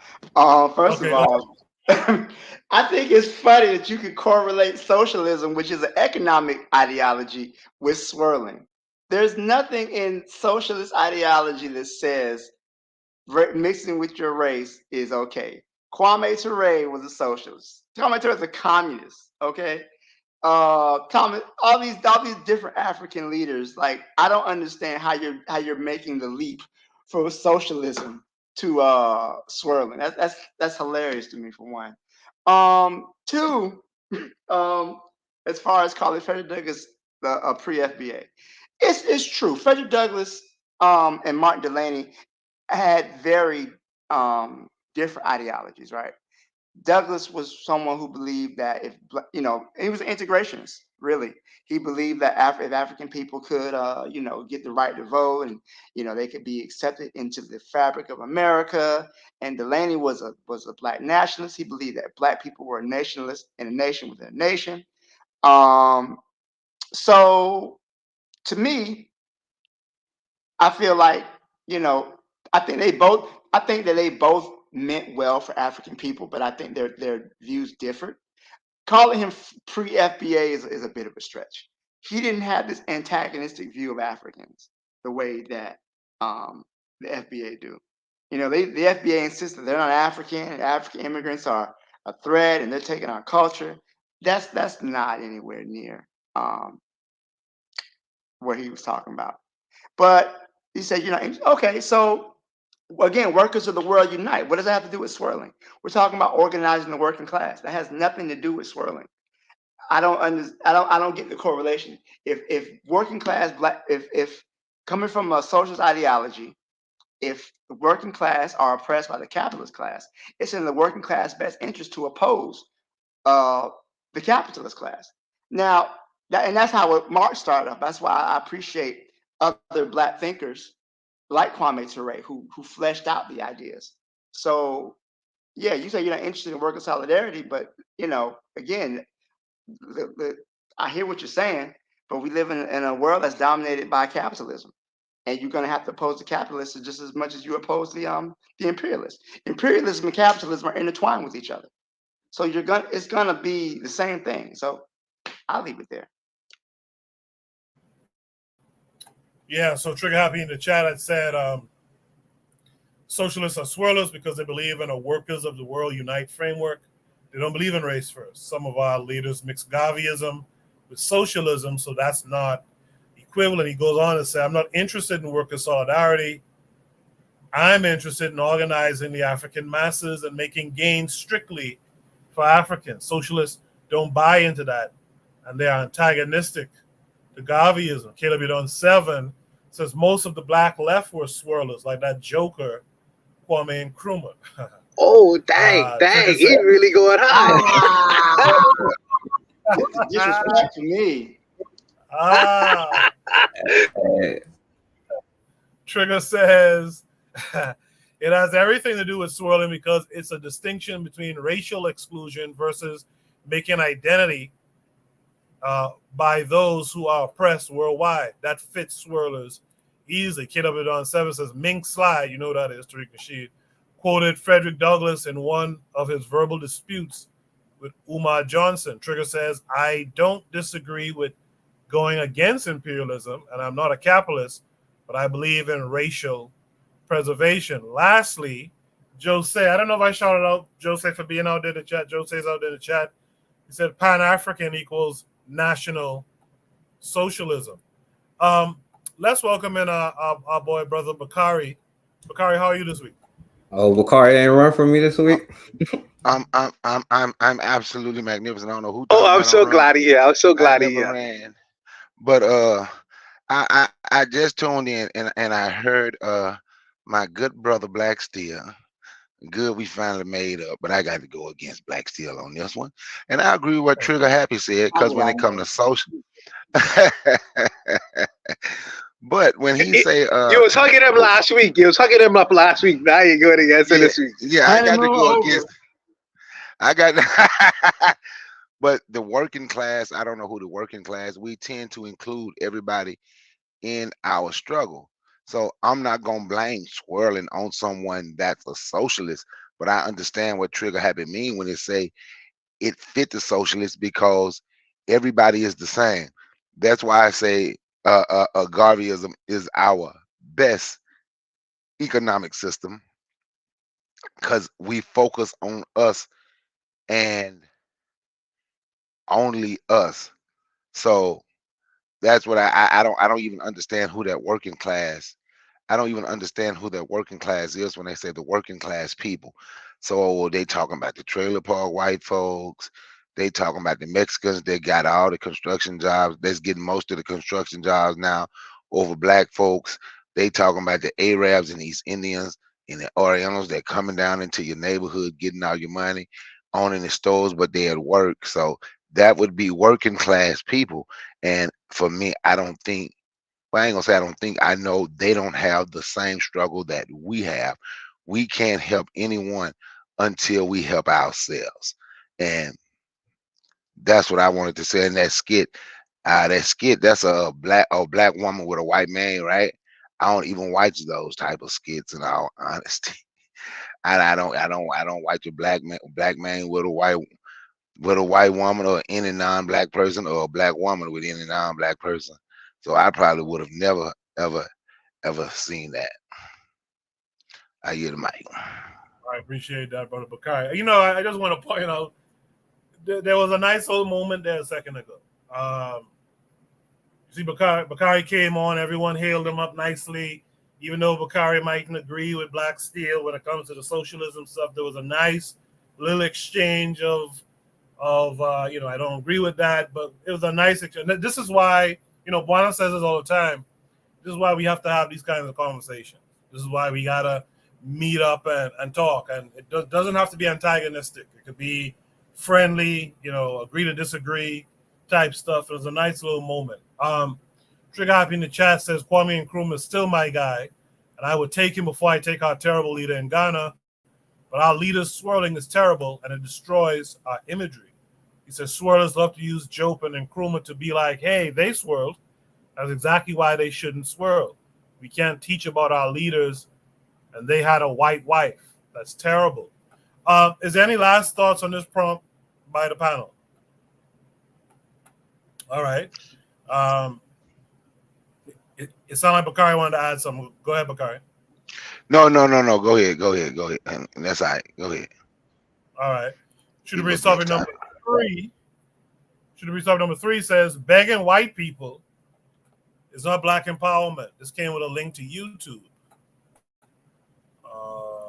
Yes, this came with a link to YouTube as a Shez Sade video. I kind of like Shez, even though she's a bit pro-Christian person. So if you guys are on Twitter, you'll be familiar with Shez Sade. So be interested to see what she's talking about here. But her video is titled "Begging White People is Not Black Empowerment." We'll watch the video and then we'll discuss it. Black empowerment is not begging white people. I don't know how this is controversial or confusing or surprising, but I mean, I think it speaks for itself. Now, recently I shared that on X and got quite a bit of interesting feedback. A lot of people started feeling like I was attacking reparations, which to me, if you equate begging white people with fighting for reparations, that's already an issue. I definitely believe that reparations is warranted to Black America, given the documented long-term historical effects of systematic racism that have started since slavery and continued even to this day. So I'm one who is not necessarily against reparations, but there is a difference between actually fighting for full reparations versus just going online and complaining every 15 seconds about white supremacy. And let's just be honest, if you're a Black person that has had any form of success, you likely know somebody in your family or a friend or somebody in your immediate circle who uses racism and white supremacy to not take responsibility for their own behavior, right? So that is what I'm talking about. I'm talking about those who like to focus on what other people are doing and like to focus on white supremacy and racism so much that they don't do what is within their immediate circle to try to change their own situation or to try to improve their lives. I don't support that. Moral case for reparations is clear, but the legal argument for reparations continues to be shut down in the courts. And the issue is really quite simple. As brutal or as immoral slavery was, it was legal. It was a legal thing to do in America for quite some time. So going to the government and trying to get them to pay you back or to indemnify or essentially prosecute a crime that didn't exist is hard to prove in the court of law. Because like I said, slavery, yeah, it's immoral, but it was not a crime. And so this is one of the reasons many of the cases over the years, if you actually look at the history, if you look at those who have brought reparations to the court, it continues to be shut down because slavery was legal. So the American government is looking and saying, yeah, it's immoral, but it wasn't a crime. In the legal system, they are not prosecuting based upon morality. They're prosecuting based upon legality and criminality. And because the slave trade was legal, it's really hard to try to argue that it was a crime. Those are the issues that reparations has continued to run into up into this point. This article breaks down the history of reparations, the different legal hurdles that they've experienced up to this point, and why, based upon their work with reparations, they believe that a stronger case is actually arguing the illegal slave trade. There is a ton of documented evidence that shows that Black or Africans were illegally trafficked over to America as late as the 1860s. So their argument is, hey, if you're actually serious about reparations, you're going to have a stronger case arguing that there is an illegal slave trade going on and then prosecuting based upon that. But unless you're taking that angle, unless you are dealing with the illegal slave trade that happened in America for quite some time, then you are likely to run into the exact same hurdles that previous cases ran into. I would love to see full reparations, right? And when I see full reparations, I don't necessarily mean just a check. Look, even Neely Fuller, right, which a lot of Black Americans love to, give their hat off to when, quote, Neely Fuller himself said that giving a check for reparations is off code, right? He argued for other institutional improvements, other things that would help improve the psychology, the education, the skill set of Black America. But he believed that if Black folks got a check, they would start using it to shoot folks. While I do believe that it's something that Black America is owed, I personally don't believe that today Black America is willing to do what is necessary to actually secure it. Maybe tomorrow it will be different. Maybe a few years from now it'll be different. But I think today Black America is not willing to take the steps necessary to actually secure the reparations. And here is why. What percentage of African Americans, Black Americans, however you identify yourself, what percentage of Black folks in America are willing to sacrifice themselves the way our ancestors did to get what is owed? If we actually understand what it took for Black folks to even get to the current position, it came through resistance, it came through struggle, it came through bloodshed, and it oftentimes came through imprisonment and revolt. The racist white elites didn't just wake up one day and say, hey, we're going to be moral and decide to try to see Black people as humans. No, there is documented history of countless slave revolts that happened decades upon decades, centuries upon centuries. All across the diaspora, not only in the USA, but in Haiti, you had Africans who were fighting. Like, there was revolt and there was constant warfare. So there was literally bloodshed and there was literally lives lost and there was literally sacrifice that happened systematically over decades, over hundreds of years before they were even considered legally free, right? And then even after that, we know them trying to get rights to work and to have some of the opportunities we have today also took sacrifice. It also took boycotting. It took people being imprisoned. It took people being beaten. It took, protest. People were organizing. People were sharing resources. People were sacrificing. It took blood, sweat, and tears, literally, just for us to get to the point where we are today. So what I'm saying is America was not established in peace. This current frontier, we know the history of it. Manifest Destiny was, you had a whole bunch of different Native Americans that were genocided, and then you had Black people who were enslaved to build it. This was not a country that was established in peace, right? And none of the rights that have been gotten for Black America up to this time have been really gotten with peace. It's been gotten with a lot of warfare. So you have a documented history of America paying reparations for other people, but Black America, almost 200 years later, is still asking. What I'm saying is that America is already showing its hand. They're showing they have literally no incentive at this point to pay reparations. And then the longer it waits, the less relevant it seems to newer generations who are just like, well, I didn't participate in slavery. Why should my tax dollars have to go? So my point is, for us to get any rights, Black Americans, African Americans, our ancestors, they had to revolt, they had to boycott, they had to suffer. This happened multiple times, not only to get out of slavery, but even to secure some rights. So that was a history up to this point. And America's already shown us over the years that it has literally no incentive and no desire to pay its reparations. How all of a sudden, through conversations online and maybe a conference here and there, is America just going to give it to us freely? If they've literally shown us, for us to have gotten anything that we had up to this point, there had to be long, consistent sacrifice. How is it now just going to be given to us freely? What percentage of African Americans, Black Americans, however you identify yourself, what percentage of Black folks in America are willing to sacrifice themselves the way our ancestors did to get what is owed? Folks can barely get along right now and over here trying to talk about sacrificing themselves and doing all these things and try to secure reparations. It's like, come on now. So again, do I think reparations is owed? Yes. Do I think the current generation of Black America is willing to go through the struggle and sacrifice it would likely take to get it? No. Do I think it's just going to be gotten through just voting? No. That said, I don't believe that you necessarily need to wait on white folks to give you a handout before you can improve your situation. That's my point. What do you think? Do you support reparations? Do you not support reparations? Do you think Black America has what it takes to secure it in this current generation?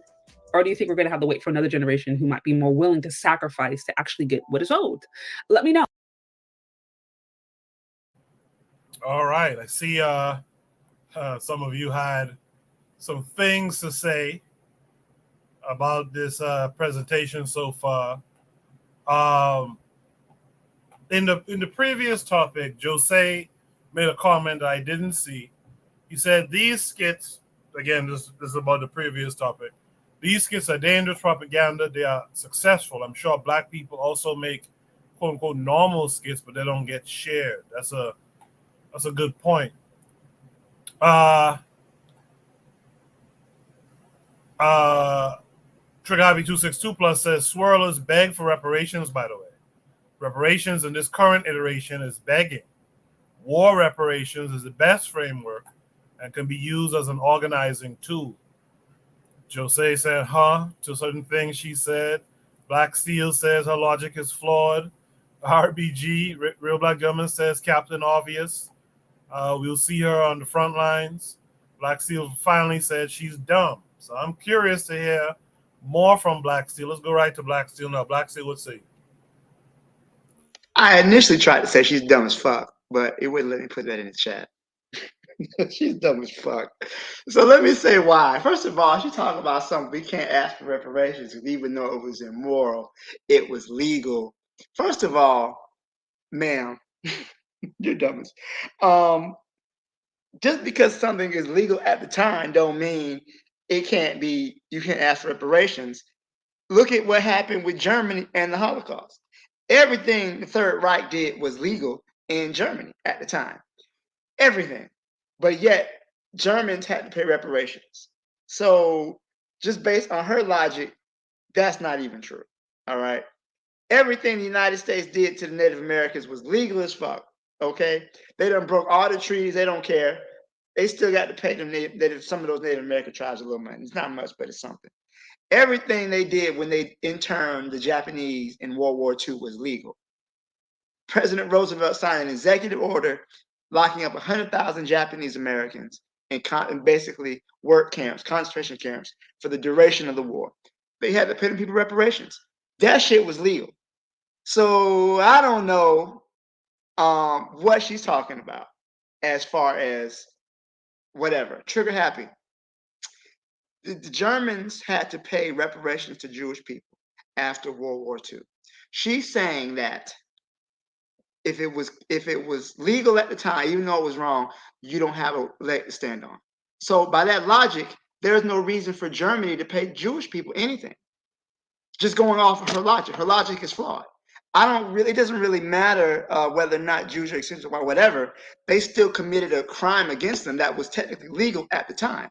Therefore, they shouldn't have had to pay reparations if you're going by what she's saying. So what she's saying is what happened when African people was legal at the time, you shouldn't have to pay reparations. That's dumb as fuck. That's dumb as fuck. I don't know where she's coming up with this. That's what happened when you be all in that religious shit. Because you say dumbass shit like this. Another thing too, reparations is usually given after warfare, right? Usually after a defeat in battle. But the problem is that white people don't want to give us reparations, and we're not in a position to compel them to give us reparations, right? We can't make them give it to us. We are totally owed reparations, and it's not reparations for just Black Americans, and it's not reparations for the entire diaspora. What Great Britain did to the Africans, to what France, what the Dutch did, the Spanish, all those people, every African here on the continent is owed reparations by what was done to our ancestors. But the thing about reparations is that, number one, it returns you to the condition to where you were before they damaged you, right? So the idea that they restore you to your land, restore you to your culture, give you the idea of just writing Black people a check, here's some money, deal with it. It doesn't deal with any of the harms and any of the pain. right? That was inflicted on us. We can't get our culture back that was stolen from us. We can't get our connections to our family that we lost. But this, are we willing to sacrifice for what? What are you talking about? Black people have never stopped sacrificing for our liberation. But I don't think the question of reparations, it has to come from a position of strength. And I think that's what we're missing. If you're not coming from a position of strength, then you're literally just begging. Please be nice to us. We don't have a way to impose sanctions. So if you don't give us reparations, this is what we are going to do. See, we don't have the ability to do that.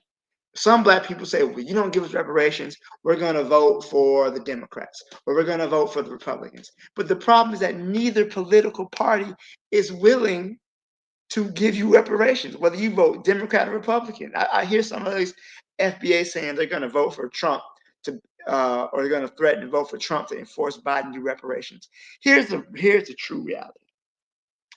If an American president was to sign off on some reparations, okay, every white person in this country would vote against him. It would be a landslide because the majority of white people in this country don't want reparations, and Black people don't make up enough of the electorate to force the issue. So when I hear FBA talking about voting for reparations or voting to people who have a Black agenda, Black people don't make up enough of the electorate in the United States to where we can really force the issue. That's really the problem. So it's coming from, we have to have a position of strength, which only would come through organized revolutionary Pan-Africanism, which is what I think probably we're leaning towards. If it's not through revolutionary Pan-Africanism, Black people organizing, uniting all African people globally, creating a diaspora into a world force, and then we can come from a position of strength. Give us our reparations. This is what you've done for us. If you don't give us our reparations, this is what we're going to do to you. This is how we're going to make you give us our reparations. Outside of that, white people don't get no reparations. And you can be, everybody, slavery was, it's just because it was, I'm sorry, just because it was more legal does not make it moral, right? And I think we all can understand that. Legality and morality is two different things. So it doesn't, in the end of the day, that particular aspect doesn't matter. The issue is one of power. Do we have the power to force reparations on these people? The answer is no, we don't, because we're not organized. For many Black people, that's not our goal. We're confused on what reparations would even look like. Would it be a check? Would it be land? What would be the shape of our reparations? Which we completely deserve. So I'll leave it here. I've talked a lot. And I'll let somebody else speak. Thank you. Thank you for that, Black Steel. Yeah, I think, like Trigger said, I think that's where that last part you said about revolutionary Pan-Africanism, I think that's really where she's going with what she's saying. I think she's basically saying that asking politely and, talking about voting and, all that stuff is not it. That it's something more forceful, to put it kind of nicely. I'll be curious to hear what our brother Bakari has to say. Bakari, what say you to this? I agree when she said it's begging. And that's what we're doing. When she say we ain't working, Black people truly don't work today like we did back in the day. Shit, we won't even stop going to them foreigners in our community, giving them all our money. So we won't even say boycott that, which I believe in lifestyle change. Don't go to them at all. Well, we control it. I heard when we say we deserve, I've heard a lot of people say we deserve reparations. You can say deserve, but do you truly deserve something that you are not even willing to attempt to do something to take? The fight ain't always physical. The fight is economic. But as long as we give them everything, and as long as all of our best on any level in academia, in athletics run to white people because that's just better for us, how can we complain about how can we complain about what they don't do for us when we don't look in the mirror and say this is what we need to be doing for us? Uh, I was gonna ask you to put trigger happy thing on it on the screen, but you read it when he said about us not being citizens. We're legal residents. So the question is, if we feel we deserve reparations, and if we feel we're supposed to give reparations, what are we gonna do? Y'all know how I feel about it. If they gave black people reparations right now, most black people, the people that call themselves FBA and ADOs, they want reparations in form of a check. Uh, if they gave black people reparations right now in the form of a check, what would they do? The same people that's getting our money right now would get our money when we get reparations. Because I know people say, well, some people gonna start a business. The same people that the few that's trying to start a business now. But for the most part, getting a check ain't gonna make black people respect. Getting reparations ain't gonna make black people respect one another. Ain't gonna make black people want to be with one another, and it's not gonna make and it's not gonna make black people want to protect one another. We do need a movement. I agree with Black Citizen. It need to be a Pan-African movement. I agree that if reparations is to be done, it has to be. This is something I've been saying. It has to be a global thing because you look at Louisiana, the French was there. Everybody, we keep trying to figure out the Haitians would have their own fight according to FBA and ADOS. But what about the people down there in Louisiana that was part of the French? Um, so they didn't separate us. They didn't separate us based on, well, you gonna go here. They just picked up black folks and they worked together doing it. And in that process, they were searching for power. I agree when she said black people talk about white racism, white supremacy, especially white supremacy, way too damn much. We focus on white people more than we focus on ourselves. We can't talk about what we're going to do without thinking about what white people is going to do. So she said some things that I absolutely agree with. So if black people, if we feel we deserve reparations, now one thing I kind of wanted to go against her because she said she agreed with something Neely Fuller says, and Neely Fuller said something about reparations. I almost changed my mind about how I felt if I was in line anywhere with Neely Fuller, because he's the starter of that damn racism, white supremacy stuff, and he said he calling white supremacy because they are supreme. But it's just a belief we allow. See, we would talk about religion, being a Christian or a Muslim, those Abrahamic religions. But we haven't let the religion of white supremacy absolutely control us. White supremacy, even if you look up the definition they wrote about it, is just a belief. That's why I tell people I don't believe in white supremacy. I don't. I focus on black supremacy. So if we want to get something done, we are not in our communities trying to create community-owned businesses, right? We're not in our communities trying to run foreigners out economically, taking our money. Because it's not just white folks that's getting out. It's not just white folks that's getting over on us. It's those other people as well that's getting over on us. We have no friends. We have none. And until we figure that out and say, you know what, I'm going to hunker down and I'm willing to go an extra 5 miles to find a black owned business. Yep, you may hold them responsible for what they do because they're responsible for the community like the community is responsible for them. But until we're willing to make that effort, we ain't going to get shit. Pardon my French on your panel. We ain't going to get nothing, and they shouldn't get nothing. If we're not willing to change what we do, if we're not willing to change how we see ourselves, if we're not willing to stop calling ourselves the N-word, if we're not willing to stop calling ourselves slaves, if we're not willing to do the things that we can do to make our situation better, why would white people give? Why would white people give you something to make you better? And actually, it don't make sense for white people. Why would white people give black people something? It would be absolutely, since y'all say they're white supremacists, that would absolutely go against their white supremacist mindset. They bought you here as slaves to get filthy rich off. Now they're gonna turn around and give it back, talk about let's close the racial wealth gap. Anything that we want done, we gonna have to do it. And if we ain't willing to do it, if we ain't willing to take control of our community, if we ain't willing to do what we need to be done, respect, love, provide, and protect for ourselves and our people, it ain't gonna happen. On that, I yield the mic. Appreciate that, Bakari. Let's welcome in Ben Uko. Ben Uko, how are you this week? I'm doing pretty good.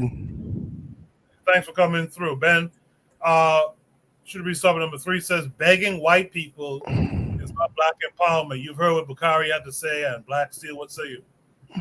No, that's exactly what. And Bakari, what's up? I haven't heard from you for a while. I'm good, man. And you? I'm doing good. Got my brand, my own personal brand, a T-shirt. And I did the T-shirt under a black-owned business. So I did that recently for my technology brand. So I decided to do the T-shirts under my own with my own black my own black business to do it with another black man, and it makes a lot of sense too. But again, it if many of you were listening to Marcus Garvey too, look at the amount of money that was spent for this whole Juneteenth, this commercialized filth of garbage holiday that they try to use. Oh, this is black empowerment. Oh no, because we just had an event. There was an event here in Minneapolis. We weren't even told about the event until I recently found out just an hour ago. I went to where they had it. They had it at a white-owned, a black-led organization. Had it at a white-owned event hall on Juneteenth.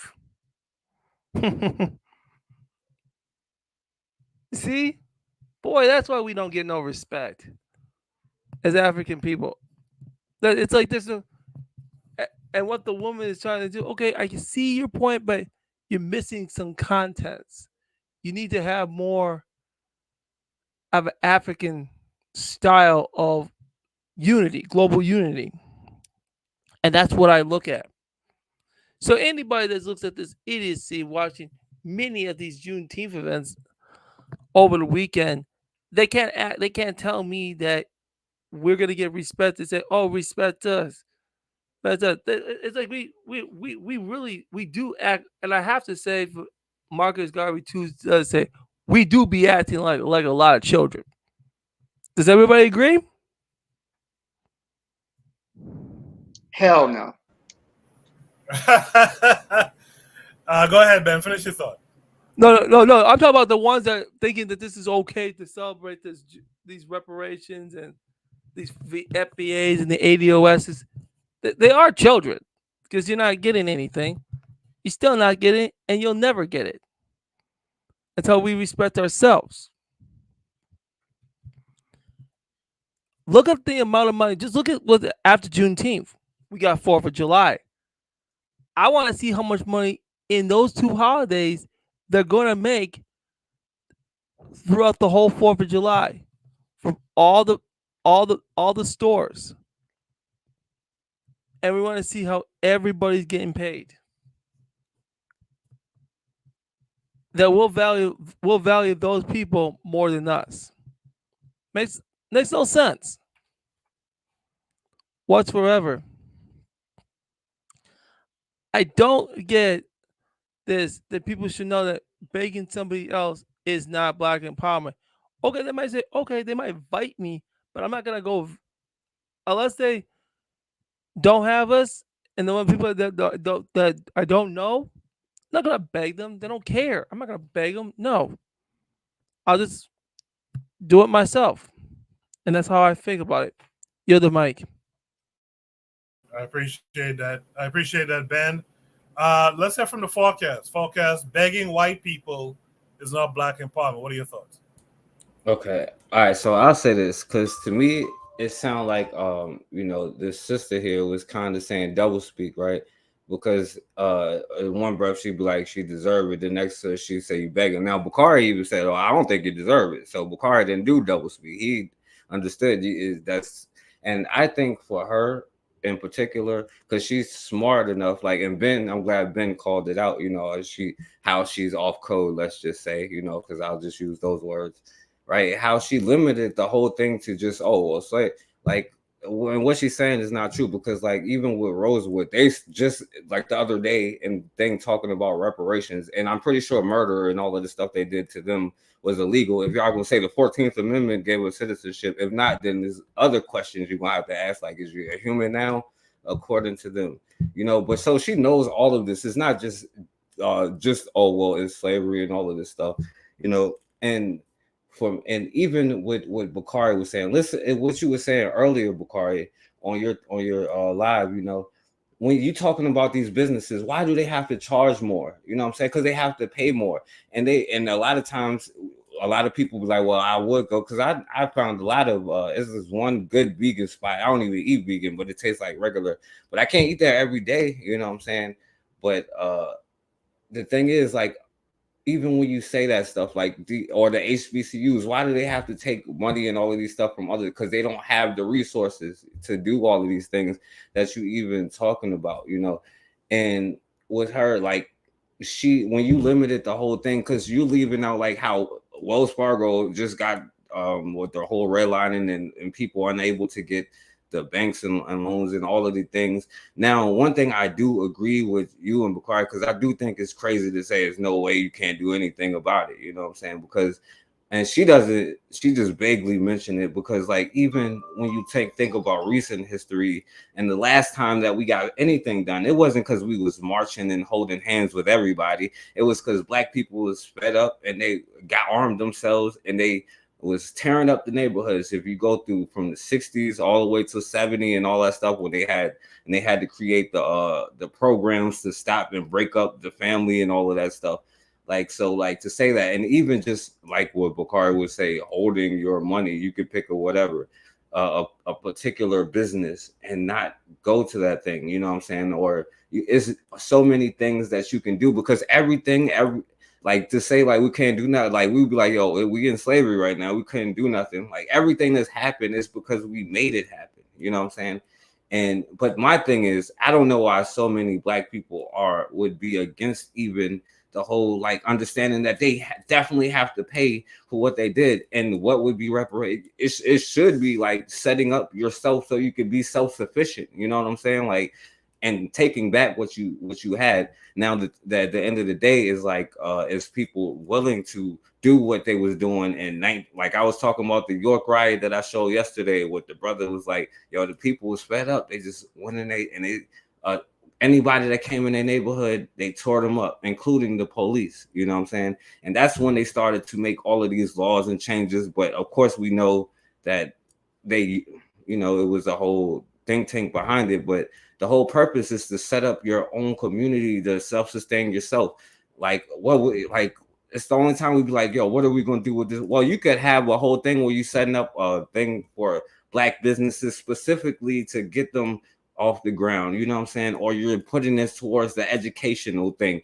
And another thing that people don't talk about is like they should not be taking our tax money whatsoever. It's too many things that you can even say what it is for us to act like, but I do agree that too many people have the and thing of like, we just want equality or whatever, but you'll never have like control, because like being able to work in the plant as a worker and not in the office as the boss, you know what I'm saying, is what you get, But even with this sister here, like, it's certain agendas. And I think personally that people get like even derailed onto the whole ADOS, because and that's the purpose, you know what I'm saying, to make us be like, oh, argue amongst ourselves about like, because they're gonna have to pay for everything they did. Now I could say something else, but I'm not going to say that here, so I'll be quiet there. I appreciate that forecast. Yeah, I'll say I think everyone so far has made excellent points. I think it goes to a question that Black folks in America, Black folks on the continent, Black folks, worldwide are due reparations for sure. Me personally, and I'm not trying to derail anyone's reparations claims or anything. I just don't think, and history kind of fleshes it, bears this out. You're not gonna ask and just be given it. There's a race war afoot, and a part of that war is if you want reparations, you're gonna have to fight for it. That's just my observations and thoughts, and I think a few of you share that with me as well. As a foreign Black, as they call them, it's not my business to tell. It's not my business to go out here and finger wag and tell Black Americans you don't deserve reparations, which some foreign Blacks tend to do. But I find there's a lot of cherry picking with that. You'll find one or two foreign Blacks here and then. You'll boost their nonsense and stuff like that. But for the most part, no one's really arguing against anyone's reparations claim. The people in Haiti are not sitting up upset with Black Americans for talking about reparations. Folks in the Bahamas are not, folks in Jamaica are not setting up vexed about a reparations claim in the U.S. We support it for the most part because, to be quite frank, we have our own reparations claims where we're from too. Hey, I wanted to ask you because you just mentioned that. I was going to say, like, how do you feel about like going against UK for the reparations in like the Bahamas or Jamaica or something? Yeah, no, I think if folks, let's say the Bahamas or Jamaica or whatever, if folks wanna go after it, go after it. But I don't think it's an insult when people come with the sobering truth that kind of thing, dealing with the people who we're dealing with, you're going to have to fight and get that. You're going to have to wrestle power and take back your reparations. It's not a ask me type thing. But, a long time ago, Buana was on Shoot the Breeze and he said, you have to throw the stone. And I've learned to agree with that. You have to throw the stone. But I wouldn't put all my eggs in that basket.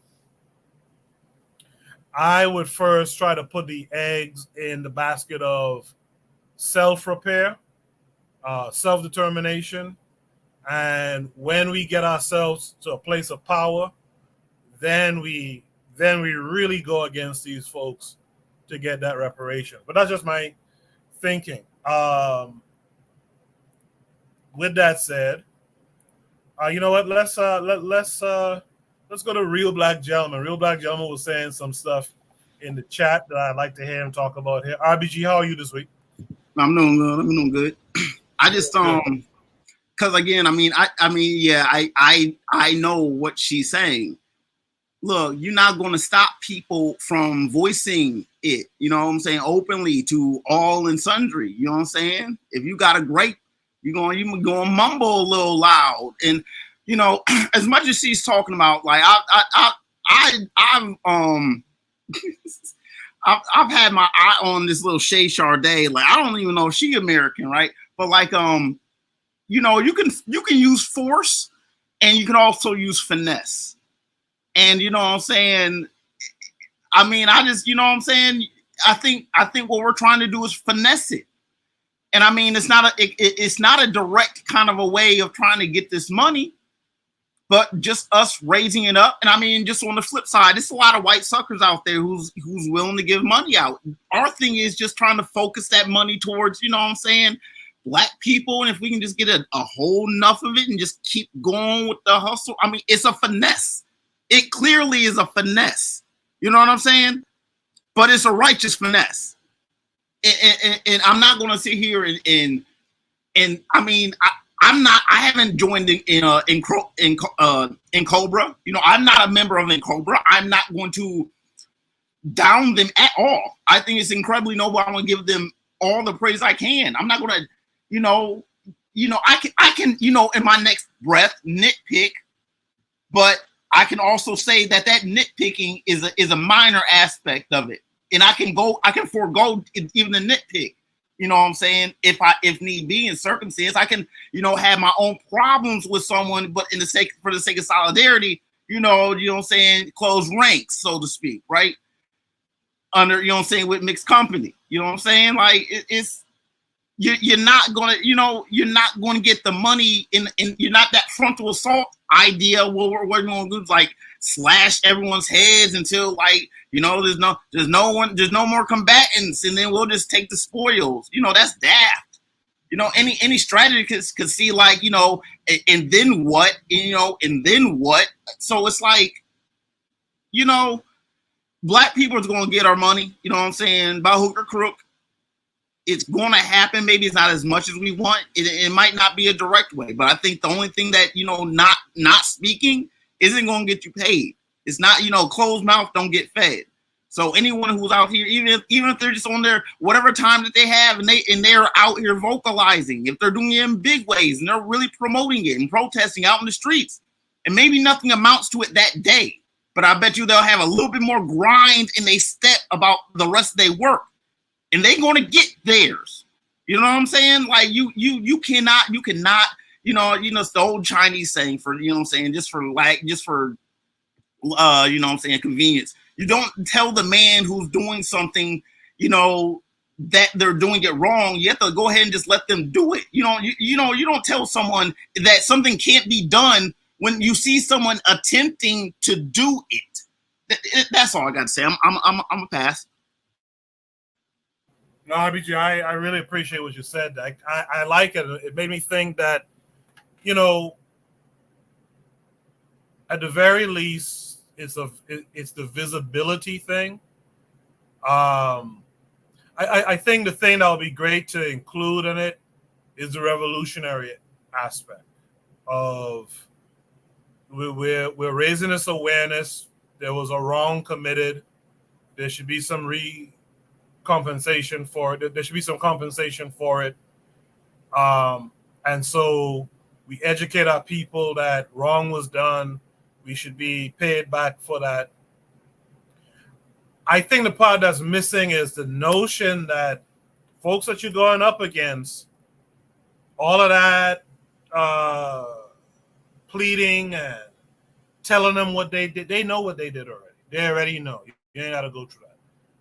I just think we need to band together, like Trigger Happy is saying, put together all the reparations claims, make that a thing to tell our people, to tell our children, this is your enemy owes you, and we need to work towards how we're going to get that back from them. By the way, you guys hit the like button for the episode. Hit the like button. I would appreciate that. Let's welcome in Kofi this week. Kofi, how are you this week? Doing good. As you doing good. I like the show topic as usual. Again, as a so-called foreign black and tether, right? I have, because not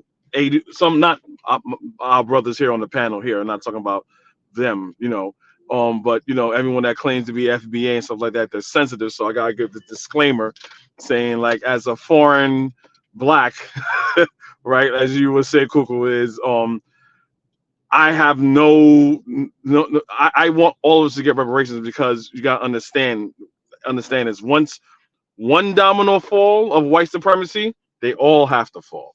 So if us in the Caribbean get something from CARICOM, then they're gonna be it's the same people. They're gonna look at the United States like, your turn, vice versa. My whole thing is, whether you're talking about CARICOM, HR 40, or whatever, our thing is, yes, like you said, they know what we did. What is gonna make them do that? What incentive besides being morally upstanding and righting the wrongs of the past and all that other kumbaya feel good bullshit? What's gonna make them do that? Nothing. I don't think they're gonna give us that at all, because once you understand, like, people don't understand. They understand, oh, the institution of slavery was horrible.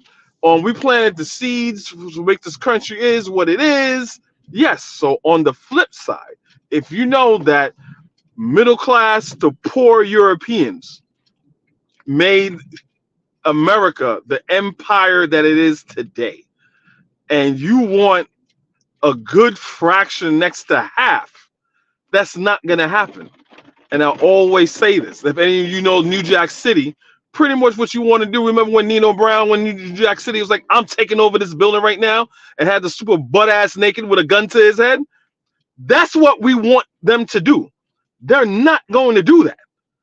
They're not going to. If you understand that they were poor peasants and had nothing to their name except for what they stole, you're pretty much telling them to go back in the caves of Europe and be destitute. But no, not even that. It's even worse. What you want to say is like, we want to have things the way it is. Look over our poor to middle class whites and uplift all blacks from poor to wealthy, and lift them to a economic status that would disenfranchise other white people. They're not going to do that. Like seriously, they're not going to do that. Why would they do that? If they're going to do that, I have never heard anyone had a conversation about how they're going to let them do it besides marching and pleading and, like HR 40 do it. And so, well, we're going to study what happened in slavery, which is an insult. We know what happened in slavery. It's history, right? You didn't have to study what happened in Hiroshima, Nagasaki, and Japanese internment camps. You had to do that. You had to study for what happened for the Asian hate bill. You didn't have to do that.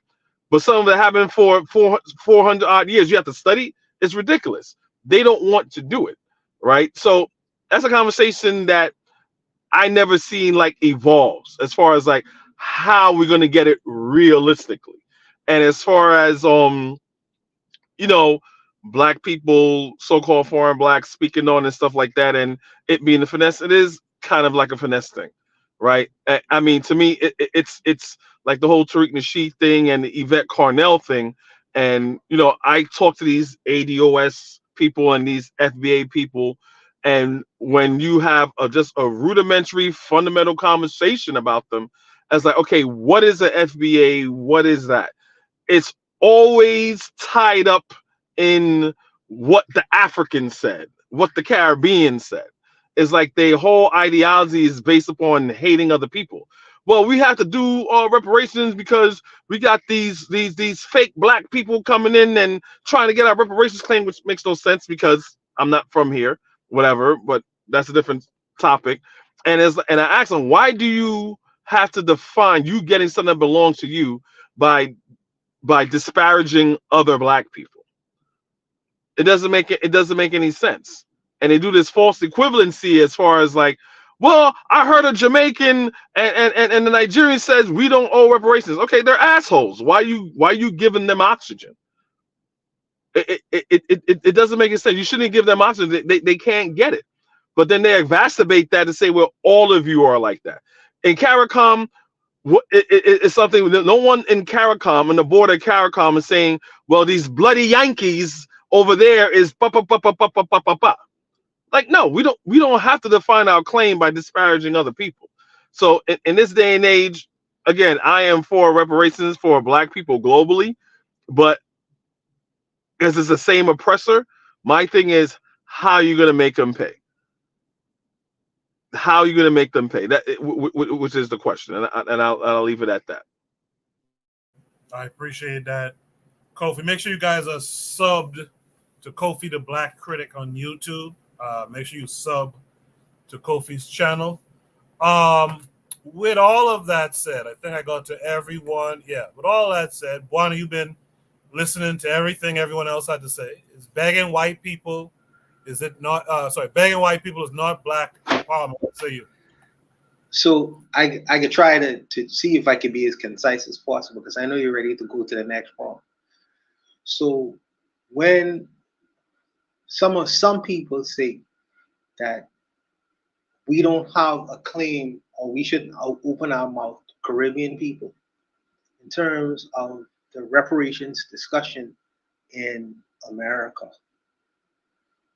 what I would say to that is America is not older than many colonies, slave colonies in the Caribbean.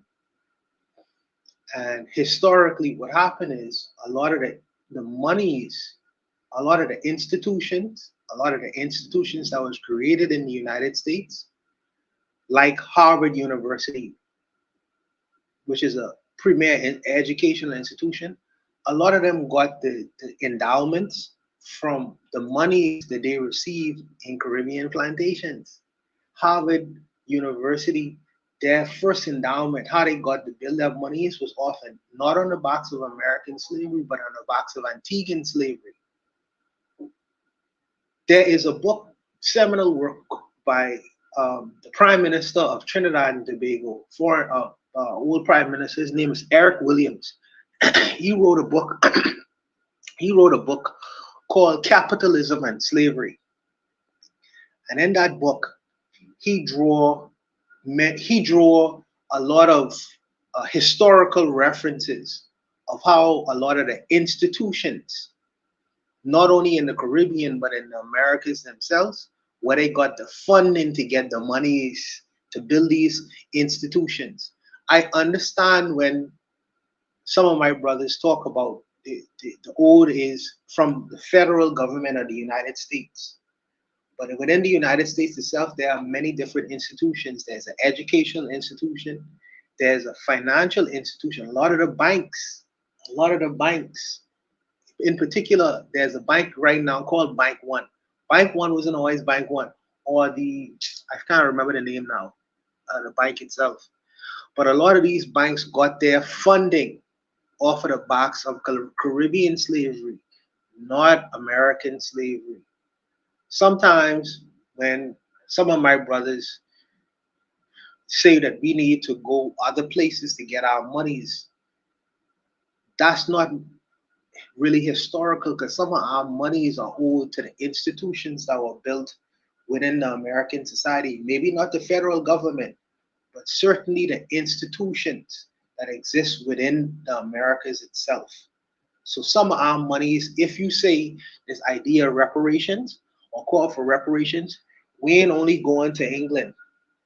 Some of our money mixed up within the institutions of America itself. But needless to say, that's neither here nor there. That's neither here nor there.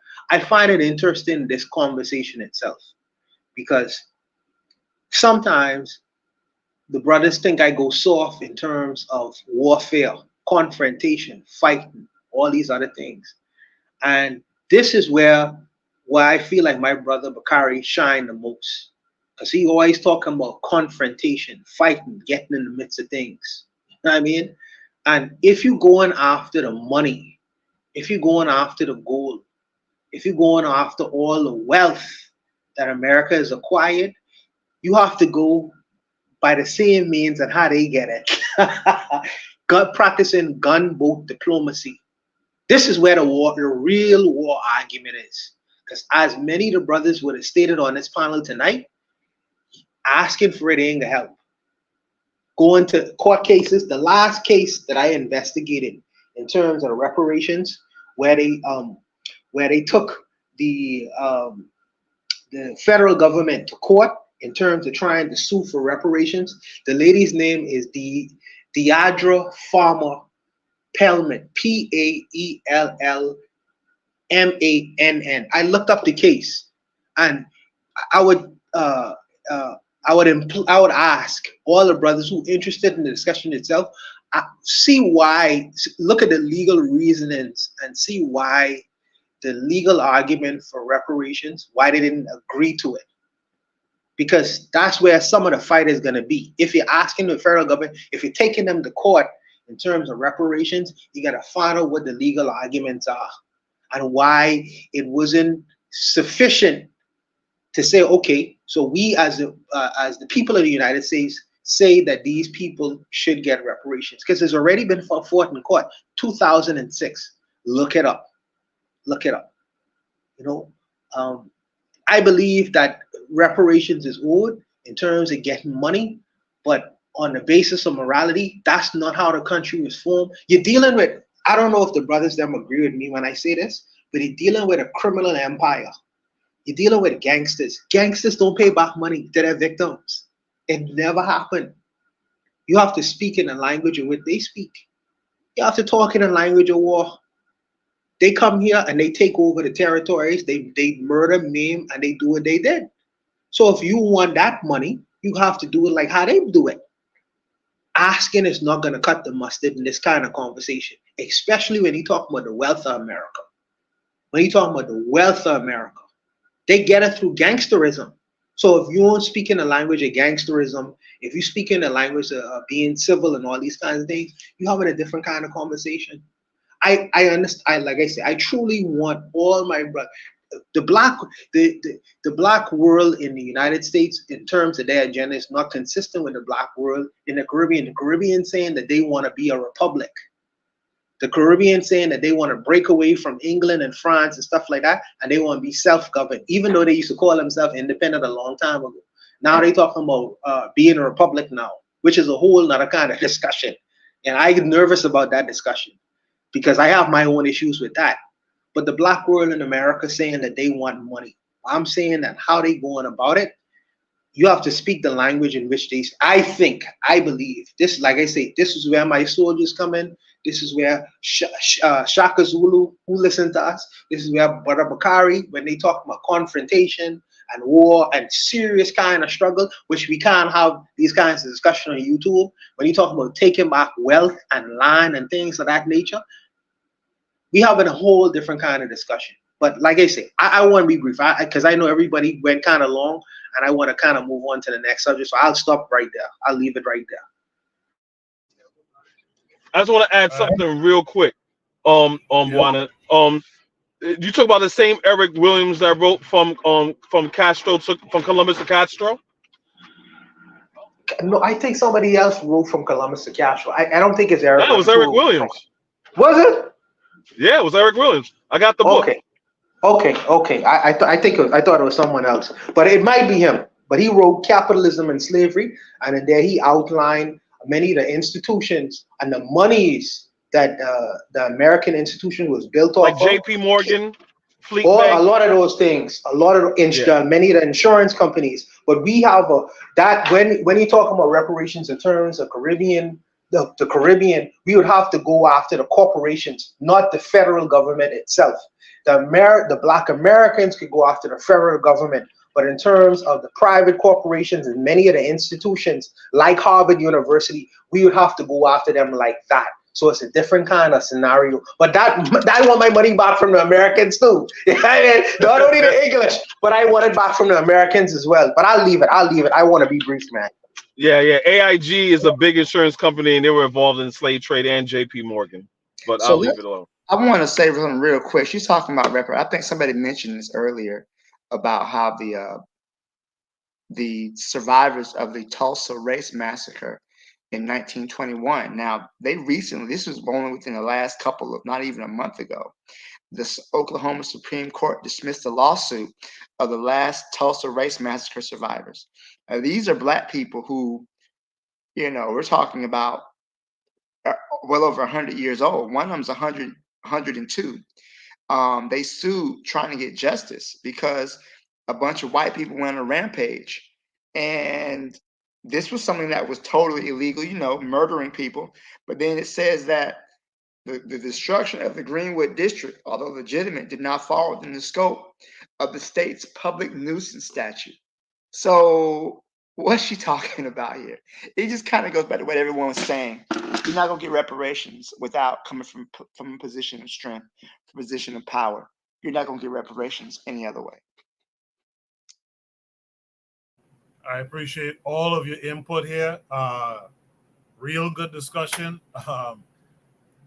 We lost some viewers during that discussion, but we have to have these real conversations. It's not that anyone wants to stop anyone from getting their reparations, but just using a sober head, looking at history, you're gonna have to get power to really wrestle that from them. Let's go to Shooter Breeze topic number 4 tonight. Shooter Breeze topic number 4 says, why is a grown black man kissing the hand of the president at the Juneteenth event, Brother Bakari. So Bakari, I think, he stepped off of the panel. Hopefully he's listening and will come back on to help discuss this. But in the meantime, this prompt has an attachment that's taken us to YouTube to a viral moment where Biden appears frozen during White House concert. So we're going to watch this 4.5 minute video and then we'll discuss it. Do it like you cute, though. Come on. You gotta do it like you cute, do you like that?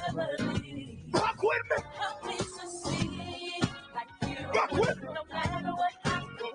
Everything's working for my good or away. What does he do? He saves the day. He will come down. He won't let us not what superheroes do. No greater love makes my heart beat. All I want is to make you cry. I don't wanna love nobody but you. I don't wanna love nobody but you. I see you come. I don't wanna love nobody but you. I don't wanna love nobody but you. I don't wanna love nobody but you. Everybody, do this with me, do this with me.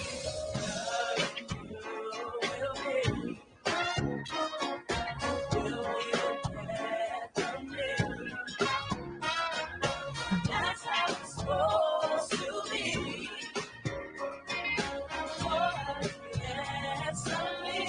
One more time, come on. I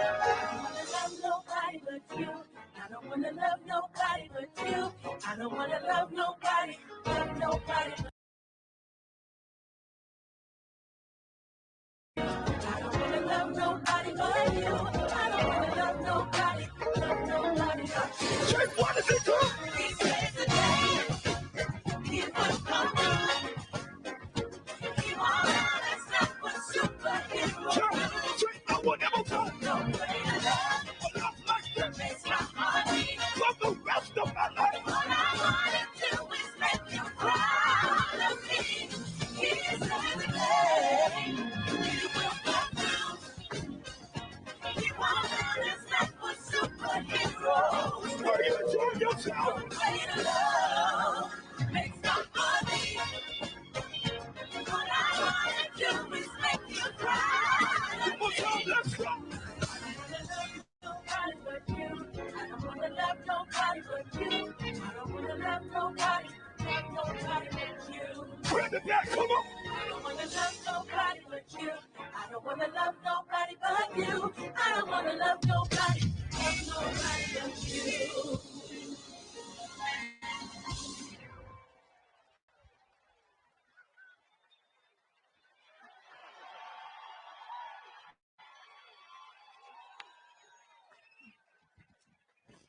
Can I please do one more?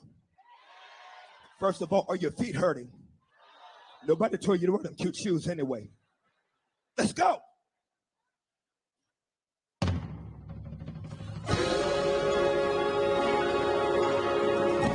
I want to see you enjoy yourself on this one. I want to see you enjoy yourself on this one. Are you ready? Time. Today's a new day,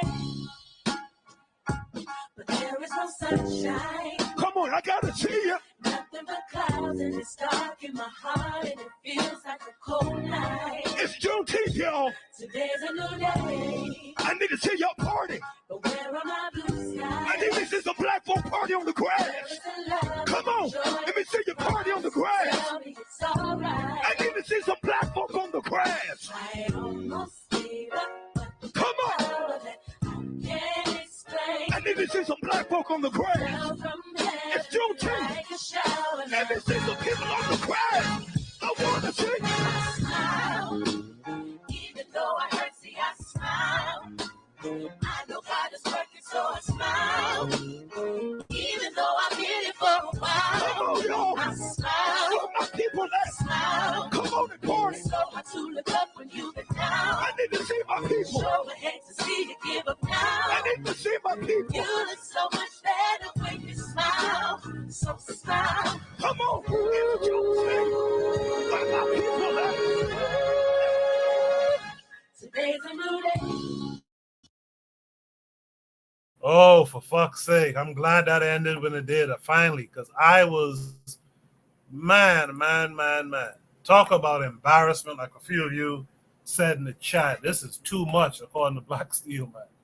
The Muse Observer is here with us tonight, saying it was just awful in so many ways. You know, I'm looking at this thing, and I know they're trying to highlight Biden appearing frozen. You know who I kept looking at? Never mind the black guy in a dress. I kept looking at how corny Kamala Harris is, man. God damn. And is that Kirk porn addiction Franklin who's officiating this shit? My goodness. Yeah, that's Kurt Franklin. Yes. Yeah, my goodness, man. This is bad. This is bad stuff. But you know, a side note, really and truly, are they giving us this guy, this white man here to vote for, and another old white guy, Trump, to vote for in the American election? I mean, come on, man. This notion of the lesser of two evils has to stop. I don't care where it is. It has to stop. Side note, I want to ask a quick question. I saw that Hubert Ingram, former Prime Minister of the Bahamas, was rushed to the hospital the other day. Did he recover? No, he's fine. No, he's fine. He's fine. It wasn't anything serious. He's fine. But they old, brother. They old, man. They old. Yeah. These guys are old, man. Come on, man. Anyway. I'd really like to start with the forecast. I haven't heard him in a minute. Forecast, let me know what you think about this grown black man kissing the hand of the president at the Juneteenth event. Well, I don't know if it was a Juneteenth celebration or the parade, the rainbow thing, you know, that they have that month. With a Pride Month, if they were celebrating Pride Month. It could have been Pride Month. I don't know. But I will say this, you know, because I know that they put Bakari in this because they are like trying to go at Biden. Like they wasn't just having the girl up in like KFC or whatever chicken place with, you know what I'm saying, Trump or whatever, you know. And I said, you know, the first one to go to a watermelon patch will get my vote. So I don't know. That's all I can say about it. And oh yeah, by the way, and yo, it's like Bawana comment is what I'll say. So the black man in the dress and the woman with her white husband. She's not a black woman though, but and the woman with her white husband, and they singing about loving white Jesus, courtesy of Kurt Franklin. So yeah, that's the whole thing. Yeah, some wild. So yeah, we got to be clear about Kamala Harris is an Indian woman, not a black woman, or at the very least a mixed woman, Brahmin Indian, and her father was Jamaican, I think. Man, this was bad. This was cringeworthy. I might have to take a shower after this one. Thank you for that forecast. Kofi, what say you? Yo, Coco, me and you were thinking the same thing. I even didn't see that thing in the dress. I was looking at Kamala Harris and her white husband all off beat. You're trying to keep it with the beat and the rhythm, but God bless his heart, you know. Because when you said, I said, man, in the dress, I kept looking at Biden kind of frozen and Kamala Harris with her sister girl act, you know. But the whole kiss of the hand thing or whatever is like, I don't get. And it is Juneteenth because Kirk Franklin said, you know, he said, oh, come on, put your hands together for Juneteenth today and all that. So Juneteenth and Pride Month is all in the same month. So it's like, you know what? Put all them niggas together. Let's put them all together. So this cluster fucking nonsense is what we get. And to the brother that went before, yes, that is it, you know, black people worshiping white Jesus, and it doesn't do anything. Like it doesn't do anything, not to demean the holiday or anything like that. You know, they gave us a bone, but it's a federal holiday, and all people are going to do is capitalize on it, right? And we're not going to get any money. So how do we make out? We get a free paid day off. Here in Brooklyn, in downtown Brooklyn, in the more liberal part of Brooklyn, where, you know, they celebrate everybody, inclusion, everything. They had like a little bakery by some white people had a little bakery. So next to their LGBTQ flag and stuff like that, they had Happy Juneteenth and coming for a Juneteenth cake. You know, they're all capitalizing on it. And where is that money going? Into their pockets. So it's like, I'm gonna Cuckoo, you're my brother, but I have to push back a little bit because you know I'm a political guy too. Yeah, Biden and Trump, they're old. This is a geriatric campaign. But there's no equivalency as far as like what Biden is and what Trump is. Biden and all his faults. There's still no equivalent to far as, well, you know what? If you vote for Biden, it's like voting for Trump. If you voting for Trump, it's like voting for Biden. That couldn't be further from the truth.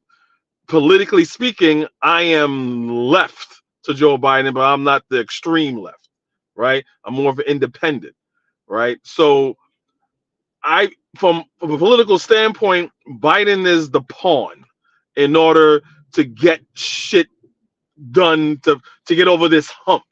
Where versus you got people on the right, no, Trump is the king, and he needs to do a checkmate, and that'll be our king. So just because I'm for Biden, for the lack of a better word, doesn't mean I'm pro Trump. Just because I'm pro, I hate Trump doesn't mean I love Biden. You know what I'm saying? So, I just want to say that because me, again, I ingest a lot of political, a lot of media. I mean, I think Black Steel a couple weeks ago we were talking about Project 2025. The things that Trump has said as far as like, Africans come from shithole countries, and he's doubling down saying, well, yeah, all the Africans and Chinese, they're coming from insane asylums and they're poisoning the blood of America. There's nothing with Biden saying that. There's nothing Biden was saying that. If you were every progressive legislation that has been that's been come, I mean, there's still things that need to be done, but every progressive legislation has been in the vehicle of the Democratic Party, right? And you can hold their feet to the fire. You can't hold Trump's feet to the fires and saying, well, hey, look, we want certain things. With him, it's not going to happen because his base is not going to go for it. The thing about the Democratic Party, they include everybody. Say certain people that don't need to be included, in my humble opinion, but they know it's about numbers, and we need to include everybody and cater to everybody. You need to cater to Black people more than most people, but that's another conversation. You can't do that with the Republican Party. They're gonna be like, nah, nigga, you need to fall in line. Be like a Byron Donald, shake your head, nod your head. You know what I'm saying? Be like a Dinesh D'Souza, a Vivek Ramaswamy, another Indian, Nikki Haley, say this, America was never a racist country. As a no disrespect to my Indian friends, so you gotta be a good coolie boy and fall in line, right? If you're Black, you gotta be a good nigga and fall in line. So I just wanted to say that. Yeah, I'm like you actually, Cole. I'm an independent person. It's just irking to see, and again, I'm not saying that Biden is as bad or one is worse than the other. I don't care for none of them personally. I think. But then again, this is not Black folks' country per se. I know a lot of people don't want to hear that. So this is what they do. They put these two old assholes out there for you to vote for and to scrapple, which is kind of crazy to me. Jose in the chat said, this is scary. They're fucking with our self-image worldwide. This is the American dream they be selling to us. Coco, just one. Yeah. I'll be short because I have a question. I want to follow up with Kofi. So I'm watching this Kofi, and this young people. So I'm saying, is this what they trying to do to the Black man in America? Come on, bro. Even in Tim Scott most coonish moments, bro. I have never seen him. Maybe he's done it before, but I've never seen him kiss the hands of a geriatric man. First of all, Joe Biden doesn't even know where he is. He thinks that he's at a gay rally parade, and he look at his face. He's like, look at these crazy ass N-words. But needless to say, could you please explain to me what the Democratic Party is trying to do to the Black man, brother? What are they trying to do to him? Number one, Joe Biden probably doesn't know where he is, but guess what? Neither does Trump, right? Trump doesn't even know how to finish his sentences. Trump confuses Nikki Haley. He confuses Joe Biden. No, he confuses Joe Biden for Obama. You know, Nancy Pelosi for Nikki. So they're both geriatrics. I don't want to get in this contest. You know what I'm saying? And because the media is feeding a lot of things. Look, Joe Biden is old, and Trump is this virile person that got all his shit together, and that couldn't be further from the truth. The question you're asking is a loaded question, and the reason why I'm saying it's a loaded question because then I'm gonna have to ask you a question. And I don't like answering a question with a question. What policy does the Democratic has that's pushing that? That's a Republican talking point. So when people say LGBTQ and like, all right, okay, fine, get it. What policy is the Democratic Party pushing that you're speaking of? Because I don't know. Barack Obama has already passed the bill that is allowing for gay marriage. That gay marriage bill has already been passed by Barack Obama. Yes. So that policy is already been done. That's done and dusted. But I'm asking you, what image are they trying to put on the black man in America, where they allowing this man? By the way, he was in the front. They don't even have him in the back. So they trying to say, okay, we are inclusive. But I'm asking the brothers, my Democratic brothers, even Black Steel, inclusive of what? Because is this the representation you all trying to put out? This guy with kissing the president hand in a dress, and come on, bro, come on, man. This does it. This is all that political.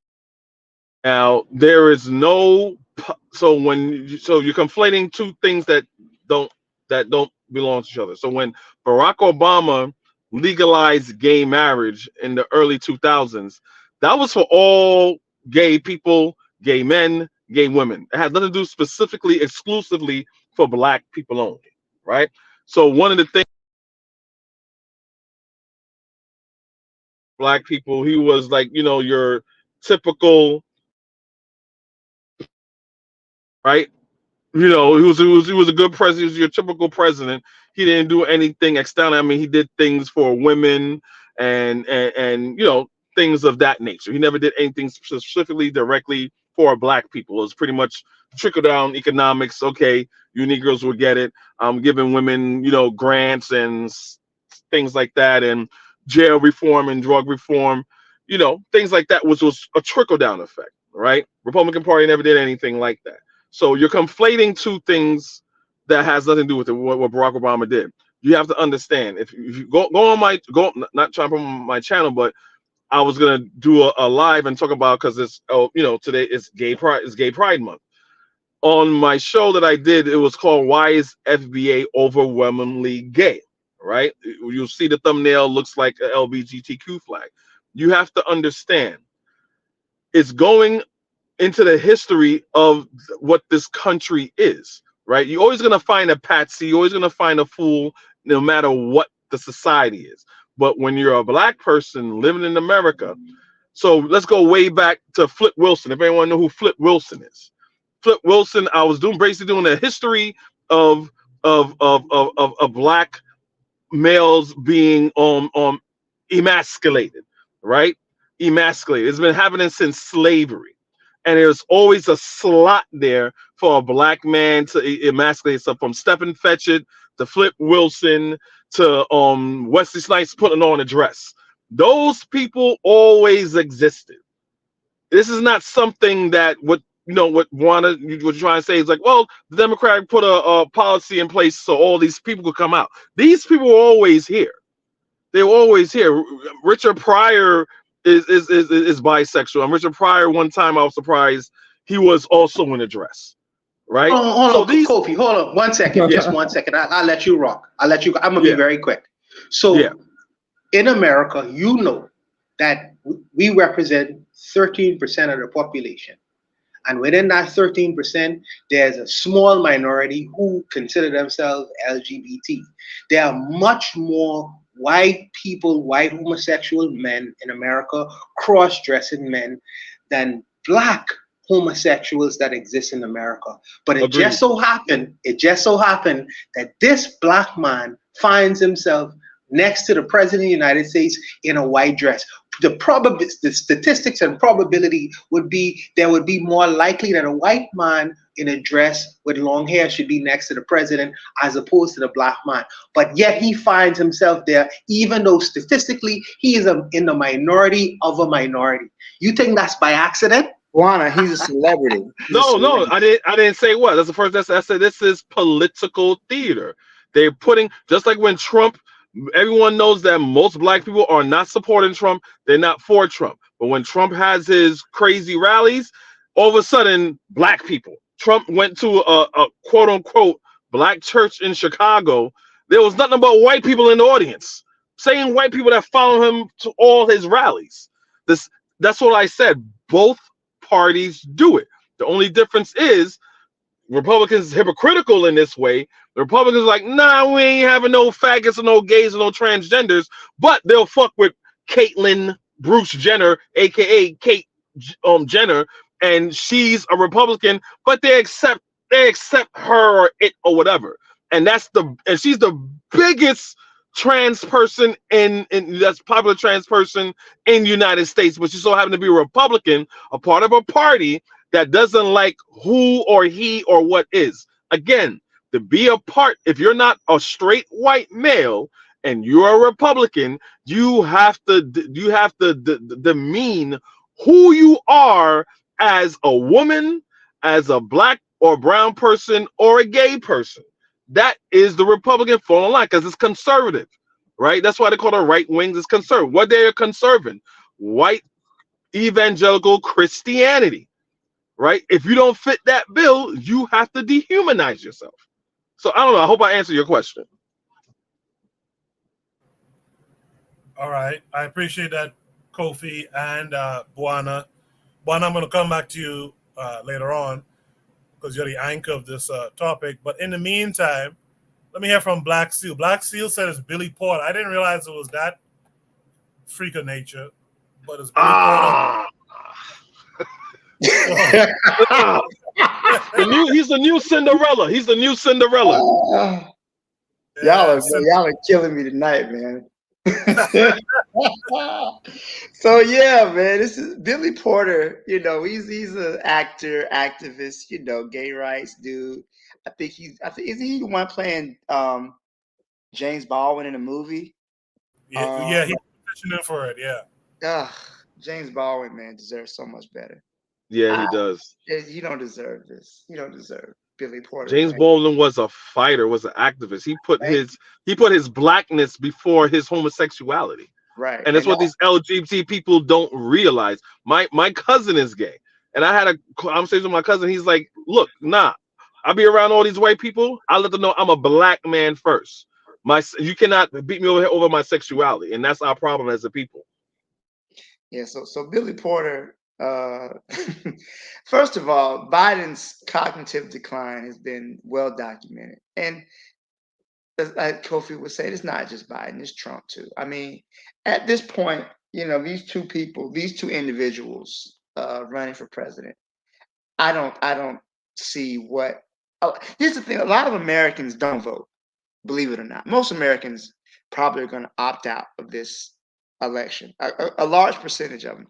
So it's really going to be down to some of the diehards who love Trump. And Trump has a lot of fanatical supporters, and you're going to have some people vote for Biden. If I decide to vote, I'm definitely probably going to vote third party. I can't support another Biden presidency, and I can't support Trump either. Just this kissing the hand of the president is just, I don't know, man. He kind of reminds me of another gay black activist, Baynard Rustin. You know, not a fan of Rustin. He was with Dr. King. He was a Zionist. He supported Israel, just like Billy Porter, dumbass, out here signing bombs to drop on children in Gaza. Fuck him. Something James Baldwin would never support. It's he's just at this time he's just the colonized person. He's just the token black person. He's sitting there flamboyant, he's just flaming. And I personally have a problem with gay people. I know some of y'all do. I don't have a problem with gay people. But this type of performative display is just buffoonery. It's a complete embarrassment. I'll leave it there. I appreciate that, Black Steel. With that, let's have from a real black gentleman who said it couldn't be me. What say you, black gentleman? Oh man, it's nasty. This makes me not want to have anything to do with this. I don't trust Juneteenth. It got daddy energy, yo. It got daddy energy, and I can't really do it. Like it's like you know what I'm saying. It's just like any other of these holidays. At this point, that's some hellacious shit to do. You know what I'm saying? All that stunting and extra and signifying, and you know what I'm saying? That's some like you that's some like kissing the Pope ring. That's some European inherently. You know what I'm saying? Black people don't kiss on black people's hands and royalty. Tell me I'm wrong. You know what I'm saying? Just from the gut. Like that's not an African greeting. You know what I'm saying? Like you know what I'm saying? Like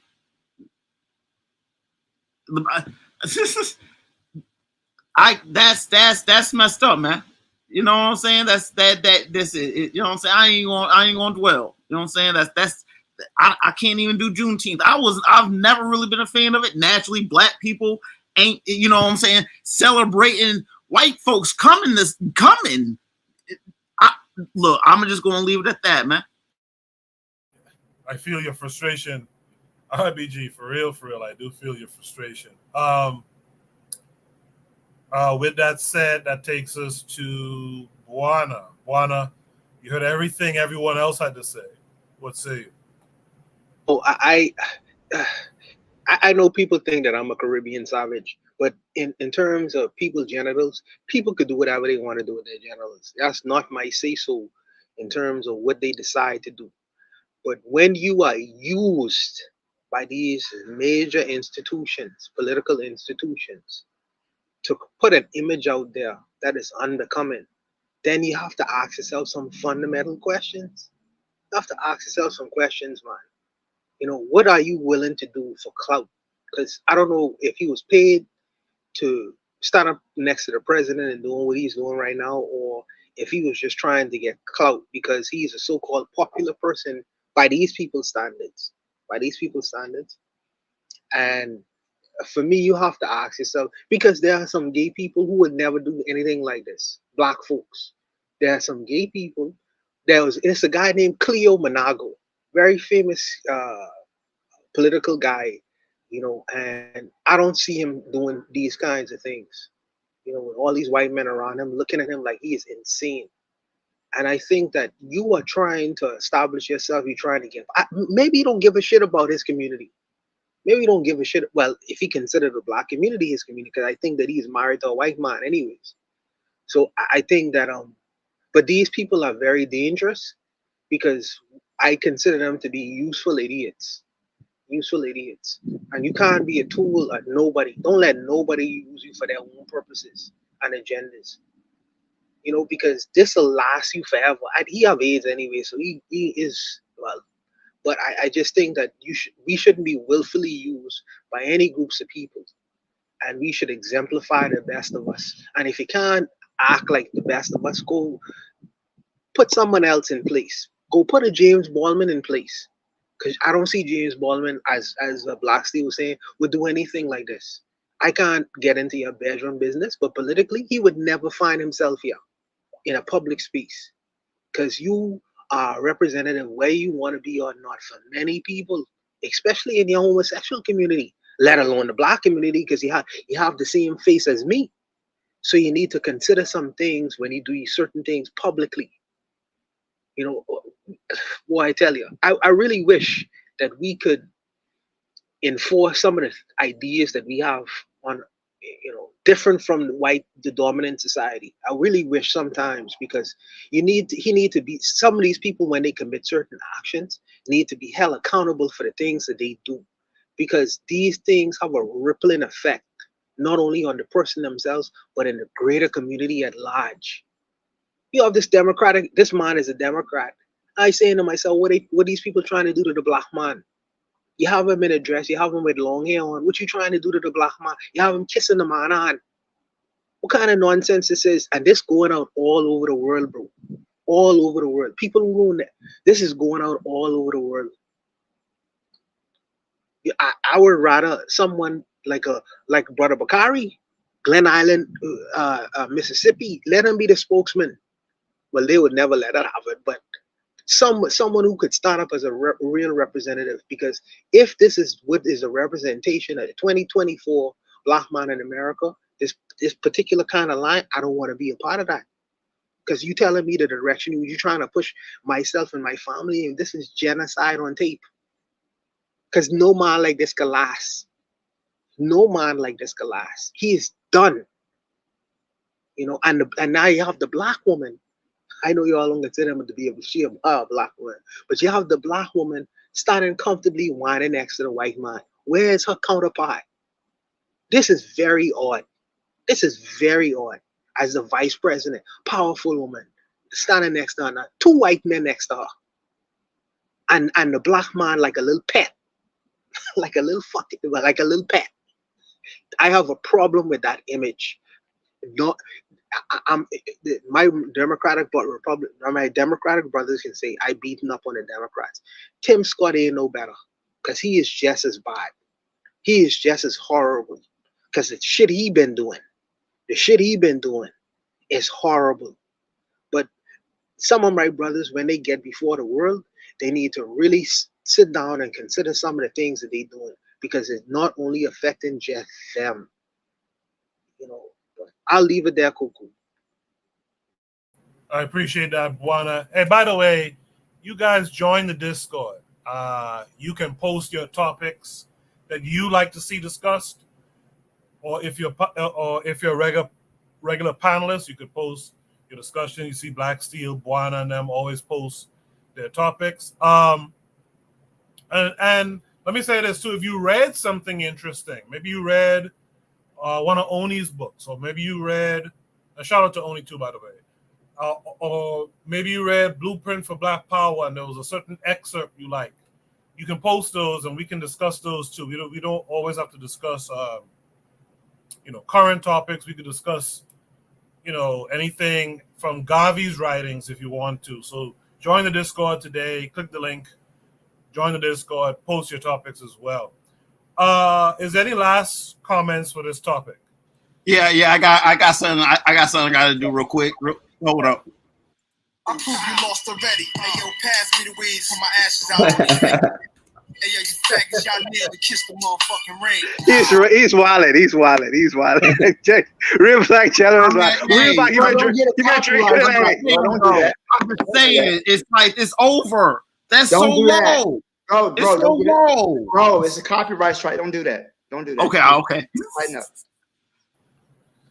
You know what? Allow me to squeeze in this last topic for tonight. It's a short video. I think it's an interesting conversation to have. We could extend it another week if you guys want to, but we still have a few minutes left. Should be solving number 5 says, is this guy lying or is the other guy lying? That's an interesting prompt. So this guy would be KRS-One. Let's watch this 1-minute video and then we'll discuss it. Today, people want to downplay the Latino role in hip hop. Yep. They are so stupid. Yep. Really. Hip hop would not have existed without them. Without specifically Puerto Rican. And specifically, Cubans were here, Haitians were here, Dominican Republic was here, everybody was here. All of South America been in the Bronx, okay? But Puerto Ricans in particular sided with the black folk here, and the Jamaicans were coming in as well. And this group of Puerto Ricans, Jamaicans, and American blacks made hip hop. Not American black, not Puerto Rican, not Jamaican. All of them made the culture.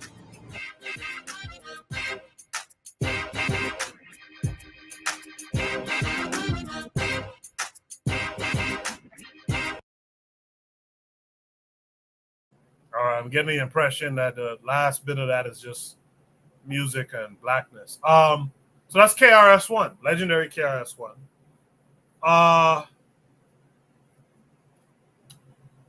So he's the first guy. Is this guy, KRS-One, lying? Or is the other guy, that'll be Tariq Nasheed, lying? So this is an interesting topic. A lot has come of this. Who is the creator, the originators of hip hop in America? To me, it frankly doesn't matter. It never really did matter. Since I was back home living, I heard them talking about Jamaicans influence hip hop, and I thought it made sense from the standpoint of a lot of reggae music was influenced by like New Orleans music. So there was always this cross-pollination of ideas that created new art forms and stuff. So it never really mattered to me. And furthermore, who owns hip hop? Who is the biggest beneficiaries of hip hop? Again, furthermore, who's being destroyed by hip hop mostly? To me, those are more important questions. In the chat, Trigabi262+ says, correct me if I'm wrong, but wouldn't those Puerto Ricans have been black predominantly anyway? So that's another interesting point he brings up, Trigabi does. Maybe you didn't know that certain black folks who were involved were actually from Puerto Rico. It's all possible. But again, I think about impact today, not just impact today, but impact since the 90s. Who's winning, who's losing when it comes to this art form. But that's just me. I'd like to hear from the rest of my panelists. I'll start with Real Black Gentleman, who in the chat just said KRS is a suspected offender. I'm just saying. It don't lend credibility to the engagement. So RBG, I'll give you the opportunity to expand on that thought. Go ahead. Yeah, dude, KRS-One, he made a song about 13, talking about something at 13.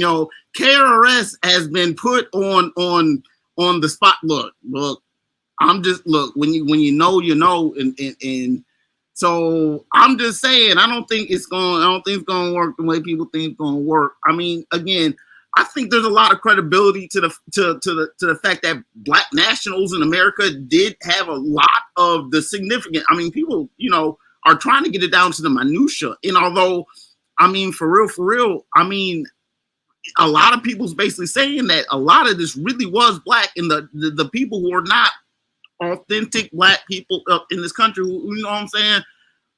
It's just not as strong as what people want to say. I mean, creation is not participation. I mean, there's something to be said about that. A lot of the moves, I've seen moves of black people, kind of like doing like spins with their head and off, kind of like sliding on the ground with their shoulders. There was some footage back in the 1800s. I saw this dude kind of doing a move where he kind of like break danced a little bit on his head and shoulders. I'm telling you what I've seen. I think it was called the Pickaninny Dance in 1894. You know what I'm saying? You know what I'm saying? That's my source. Man, I know that people, they see stuff, and I know that people are in rooms and they put in, but I mean, I don't think that it was really, people are trying to say that things happen before they happen.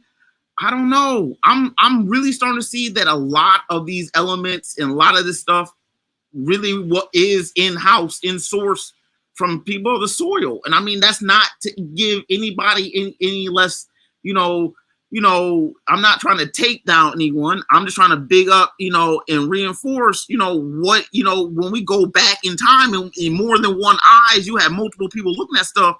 A lot of these,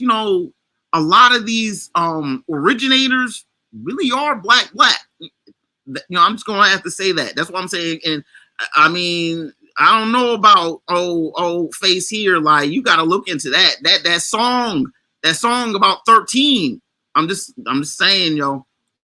I'm gonna pass the mic. I appreciate that, RBG. Let me hear from Black Steel on this one. So, I believe he's correct, right? I believe that hip hop music, hip hop culture is really, a combination of different musical genres, different influences throughout the diaspora. So, I guess he's speaking, I guess, as far as what is the other guy lying, he's referring to what Tariq Nasheed's comment that hip hop was created by a foundation of Black Americans and foundation of Black Americans only. And no other group of people had any type of influence on it. We gotta stop listening to this fucking guy, right? Tariq Nasheed is a sellout and a traitor to his race, right?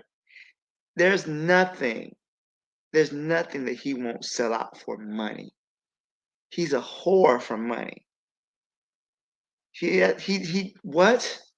He will. There's no depth he won't sink to, and the fact that there's people thinking this dude's a historian. He hasn't graduated high school. This motherfucker don't even have a high school diploma. All of a sudden, he's a historian. You can't smell COINTELPRO. You can't smell CIA. This fucking guy. What are we doing right now? What are we talking about right now? What? So yeah, I've always, I think DJ Kool Herc was Jamaican, I think also. But also too, a lot of musical elements are influenced, through music throughout the diaspora, right? Someone talked about how, a lot of the early reggae singers would listen to, artists That's a fact. That's a fact. on the radio from American artists. That is an absolute fact. So my thing is, this need to gatekeep is really divisive. And as somebody who's like into comics and science fiction and things like that, when you gatekeep, all you do is you keep people away from your stuff. And you know what? Sometimes that's okay, but at other times, foundational Black Americans did this and none of y'all contributed. It's an obvious lie. But then the question is, why are you lying? What is the purpose of your lie? What do you hope to gain from your disinformation, from your deception, right? What is it that you, how do you benefit from this? And I would say Tariq benefits from this because, first of all, he's getting paid, right? They're sliding some money. They probably got a big bag of money with a dollar sign on it. They're slapping, they're giving to him. I'm pretty sure his handlers are paying him well. But even more so, it creates disunity, it creates disruption where there's no need to be. I don't really care if other people contributed to the creation of hip hop. Okay, who controls hip hop? It's the damn small hats. You got these white people controlling hip hop now, right? I never heard this pushback when you have fucking Eminem rapping. No one's stopping Eminem or any of those other white rappers. But you want to talk about another black person? You want to talk about a Jamaican or a black Puerto Rican? Have you lost your mind? All of this is done as a way to keep black people at each other's throats. I've said this before. I can't speak for every black American. Black people from other countries, they're my brothers and my sisters, my cousins, and my aunts and my uncles and my nephews. Okay, but for an accident of history, the slave ship that carried my ancestors here could have stopped off in Kingston. It could have stopped off in Nassau. It could have stopped off in Bermuda. It could have stopped off somewhere in Central or South America. The only thing that separates us is a boat stop. That's simply it. That we could have all come from the same village. We could have all fought alongside each other against these crackers. We don't know. All right. But the things that unite us are more, we have more things that unite us the more things that divide us. But you got people like Tariq Nasheed trying to stoke up division, this FBA, this ADOS bullshit, fucking Yvette Cardinal working for Progressive for Immigration Reform, which is a right-wing think tank. What the fuck are we doing right now? We got to find a way to sanction our traders, man. Fuck Tariq Nasheed. Appreciate that. Black Steel. Well, first let me read this. Trigger Happy 262 says hip hop will always be Pan-African in style because the elements of hip hop is in the music of many black people music anyways.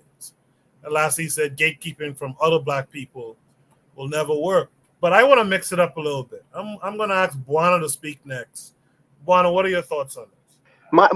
My sentiments is very similar to Black Steel. He couldn't say it better himself. But what I would, when people have these kinds of conversations, I would love to know who is the musician in the room speaking. Do you? Because if you're a musician, you tend to have an ear for music, so you would understand the conversation on a whole different kind of level. That's the first question I would ask. The next question I would ask is, have you ever been to the Bronx before? Ever? Because they say hip hop started in the Bronx. So have you ever been to the Bronx before? Spend any amount of time in the Bronx before. See the landscape of the Bronx. You would know that if anything is happening in the Bronx, it's unavoidable that Spanish people gonna be included in that joint. And that's almost unavoidable, especially if it's something big and huge. They're gonna be in, but like Black Steel was saying, that the government pays very well. That's obvious.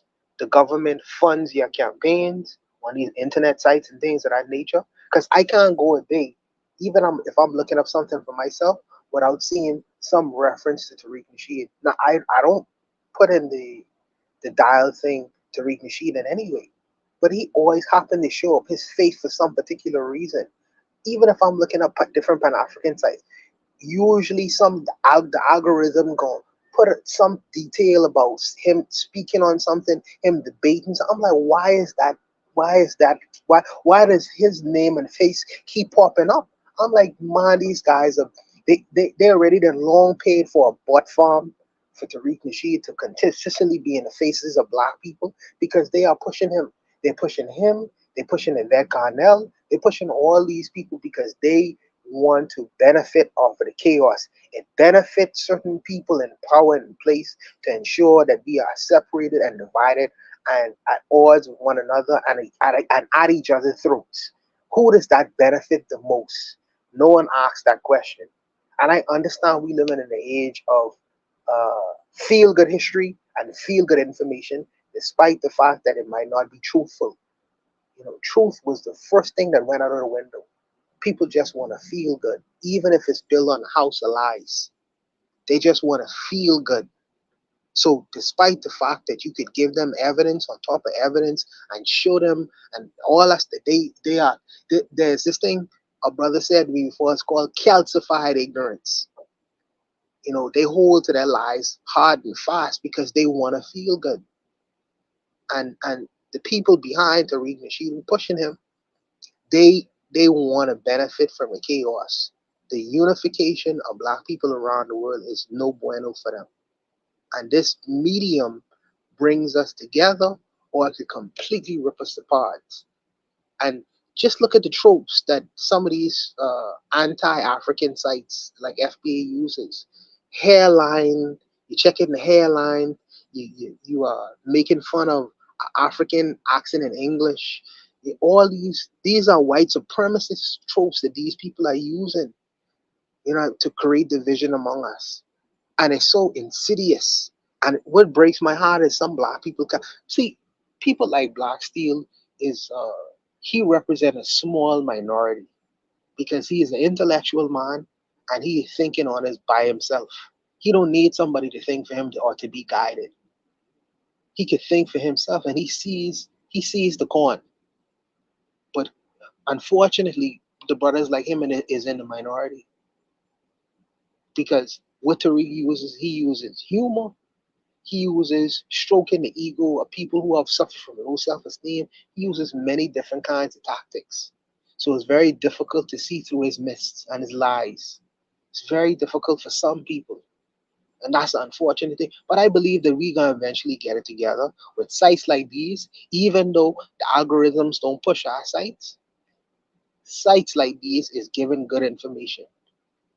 Our Pan-Africanism or even education and information itself has never been popular among us. It's been, let me not say popular, it's been slower than the fast people who make things look glamorous. But even though it's glamorous, it's just bare ignorance. As Black Steel was saying, this guy styles himself as a historian, but he didn't graduate from the ninth grade in high school. How is he able to give this kind of information? I mean, oh goodness, man, it's really just sad. But like I say, if people will slowly come back to their senses, but unfortunately, but right now you're dealing with the madness of crowds. And the madness of crowds, they're gonna go to whatever popular until they slowly come to the realization that these people are just pushing bullshit. I'll leave it there, Coco. Appreciate it, Buana. One thing I'll say, or two things I'll say, and you guys could follow up on it after the forecast speaks. The one criticism I'll give KRS, one of them, if you're going to, and this is kind of piggybacking on something Buana said, if you're going to say Puerto Ricans played a heavy role, name the names. That's the problem with these guys. Name the names. Who were the people? Who were those people? Name those names. The second thing I'll say is I left the forecast last because he's a historian himself. And I want to hear his take on a topic like this, being an African in America. I want to hear forecast take. And before I throw the forecast, I want to say to you guys, make sure you subscribe to the forecast, this channel. With that said, forecast is this guy, KRS-One, lying, or is the other guy, Tariq, lying? What say you? Well, I would say this. I don't necessarily listen to exact. And by the way, Coco, I'm over here giving you a standing ovation because I agree with you, what you just said, and what you said at the beginning, and what you said on the last one. You know, and this, I don't care about like this whole necessarily. So I don't really know exactly what Tariq said. I get the general argument though. You know, now with KRS-One, you know, and like you just said, like he don't specify. Because my thing is, we sit here and wonder. And by the way, Buwana, I appreciate your energy on the last one too, you know. And that's the Buwana I want to see all the time. You know? What I say? You know, he's going in on Joe Biden. That's it. But anyway, was like my thing is we sit here and wonder why we don't have control of hip hop when there's always a Negro talking about, oh, why always caping for somebody. What about the black and brown? You know, what about what the brown people did? What about this?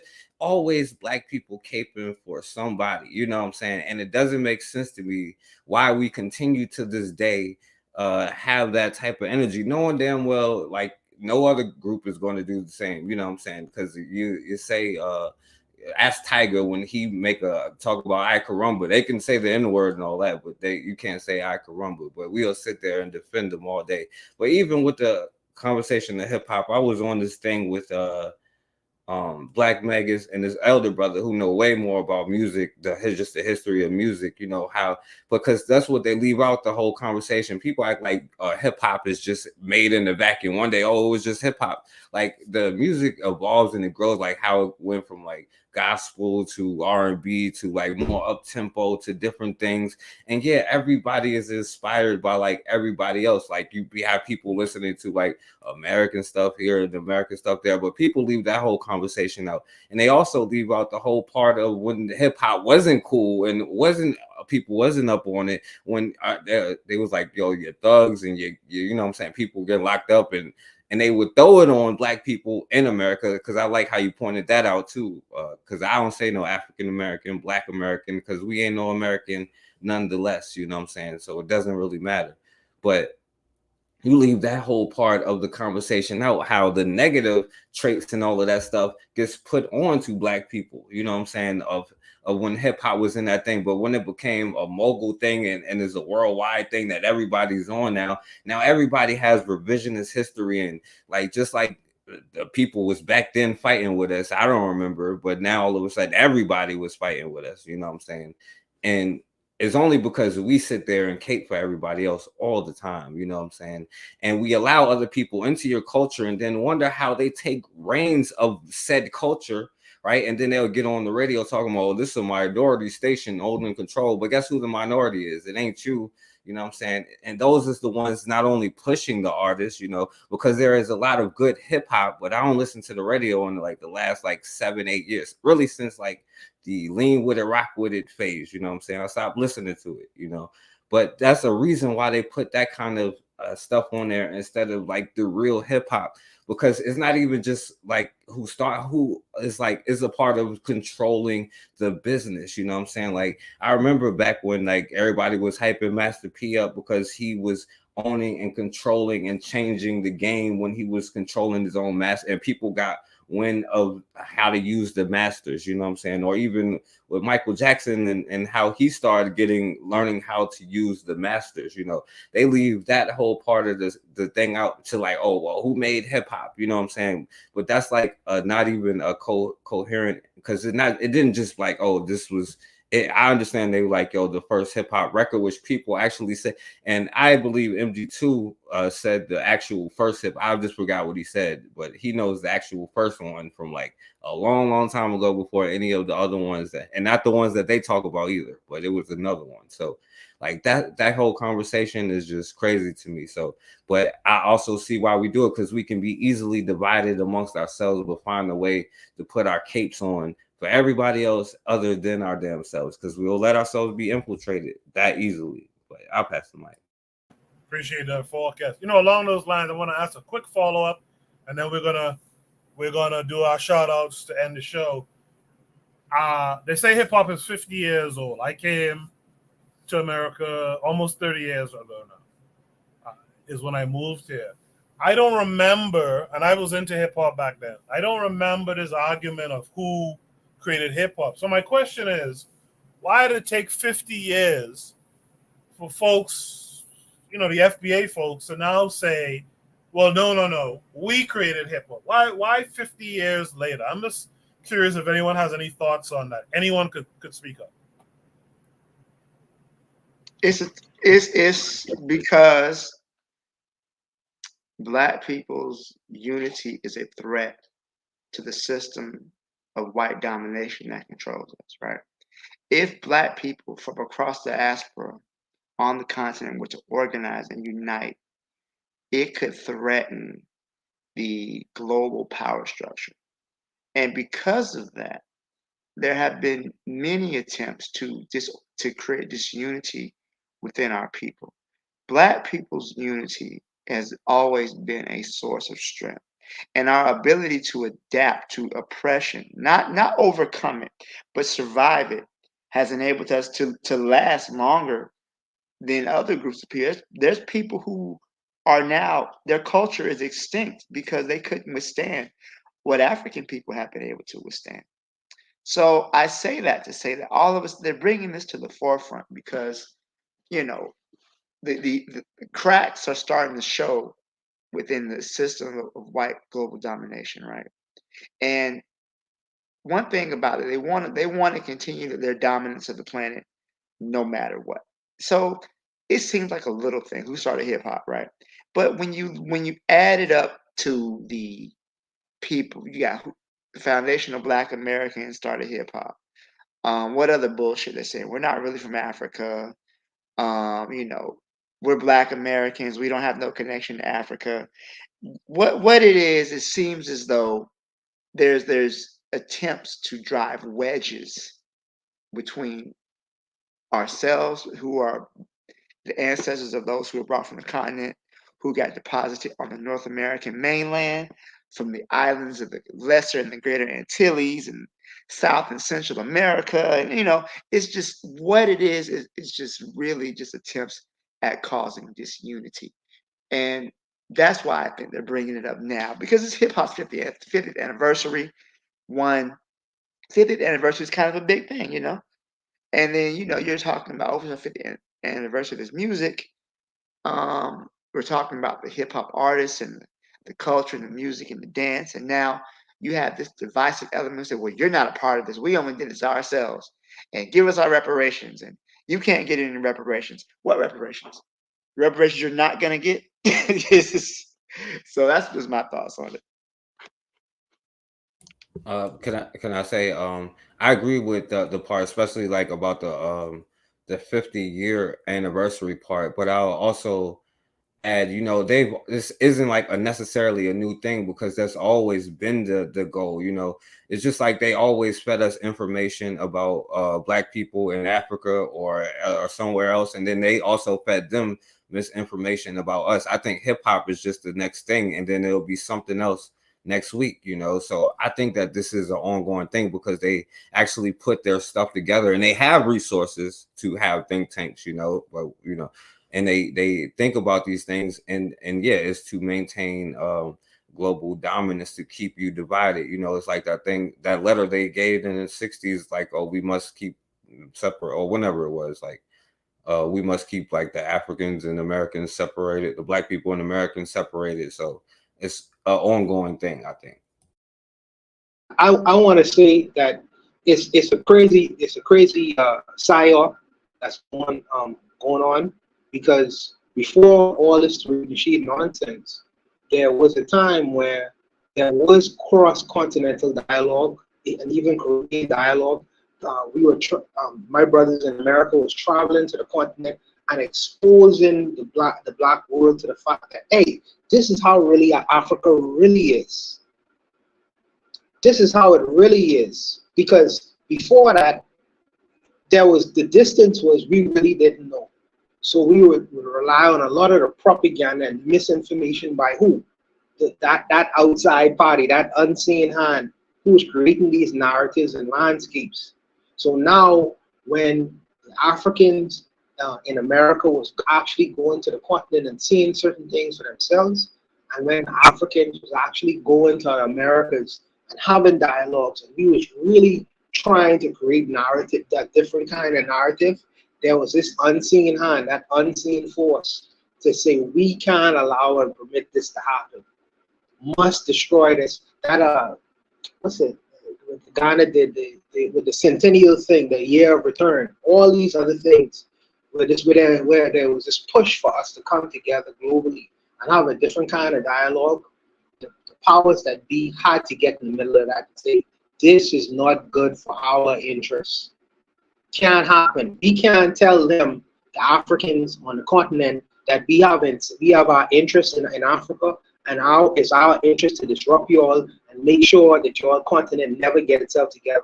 And who's most likely to say that? But for the Africans who actually live in the belly of the beast. So you have to drive these kinds of wedges. They have to exist. So my thing is to always fight against them. My thing is always to try intentionally to fight against them, because I know that's the purpose. That's the purpose of the Tariq regime. That's the purpose of all these people on the internet who are trying to create these waves between us. And I know sometimes some things what is said as a motive, from every direction, from wherever our standpoints are. But we must not lose track of that unseen hand creating and ensuring that narrative is created to ensure that we are not necessarily unified, because they know that is our greatest strength in the Black world. That's what I think. I'll leave it there. Cool. Go ahead, bro. All right. If there's no last thoughts there, I want to say drop your shout outs to everyone. So let's go through the panel chat. You can drop your shout outs in the chat. But one last word on that topic. Trigger Happy said, like Buana was saying, because the people bringing the argument now 50 years later are agents. That easily says it right there. I appreciate that, Trigger. With that said, let's go through the panelists and figure out what are your shout outs this week, or anything positive you want to point out. Let me start with Real Black Gentleman. I guess I want to give a shout out to the Kenyan people for because apparently they're not happy. And I guess I'm going to take back because I guess I kind of gave. You know, I was thinking about it back a while ago. I was thinking maybe it won't be a big deal, but it really is. Like in light of what I recognize what's going on in Kenya, like those people aren't happy with the current, you know what I'm saying, what's going on. And, I mean, people, expressing themselves. And I really, I'm hoping that, hey, Kenya already sent it like an advanced little force over there. I hope they don't send the whole thing. They might as well just send like a little advisors and just keep it like the 10 people and not send a whole couple hundred people over there and just like not just act like you weren't even going to do it in the first place. They got, they got Al-Shabaab. They was fighting Al-Shabaab for a minute, but you know what I'm saying? The way geopolitics is, they going to send some goofies out. You know what I mean? They going to send some goofies out. And then, but Kenya's over there having troops on the other side of the ocean. It's just like, you know what I'm saying? Some people, you know what I'm saying? They not happy. So, like, I got to give a shout out for the Kenyan people for going out into the streets. I'm going to pass the mic. Appreciate that, RBG. Trigger Happy 262 Plus kind of was about to say the same thing. He says, shouts out to Goida and Traore, and shouts out to the Kenyan masses who are protesting Ruto. So, great minds think alike. With that said, Black Steel, what would you like to shout out this week? I want to shout out, I touched on it a little bit, but I want to shout out those last two survivors of the Tulsa Race Massacre. They're 102, 100 years old. And, they wanted to see justice for what was done to their family, how those crackers attacked their community and murdered hundreds of Black people, and they just wanted justice, and they didn't get it. So shout out to them. I know they're up in age, but it just lets you know that as much as they try to deny our history, they can't. And shout out to Reggie Jackson too. So there was an interview with Reggie Jackson, talked about how his experience was as a baseball player in the one of the first Black baseball players, and how horribly he was treated. And again, everybody wants to try to clean up this history, but he let it be known. I wouldn't wish that on anybody. How he was, he couldn't go in restaurants, and this was back in the 70s and the 80s, not the 60s and the 30s and the 40s, in the 70s. A lot of us are alive. Our parents were alive back then. And a lot of our elders are walking around with trauma from that period, and they're just holding it in because they couldn't express it. So shout out to them. Appreciate that, Black Steel. I used to watch Mr. October during that time that he's talking about, which is wild to me. By the way, Mr. October Reggie Jackson is Puerto Rican, by the way. I just want to point that out. So it's easy going back to that hip-hop conversation. Back in the day, I never knew he was Puerto Rican. I just saw him as a Black guy.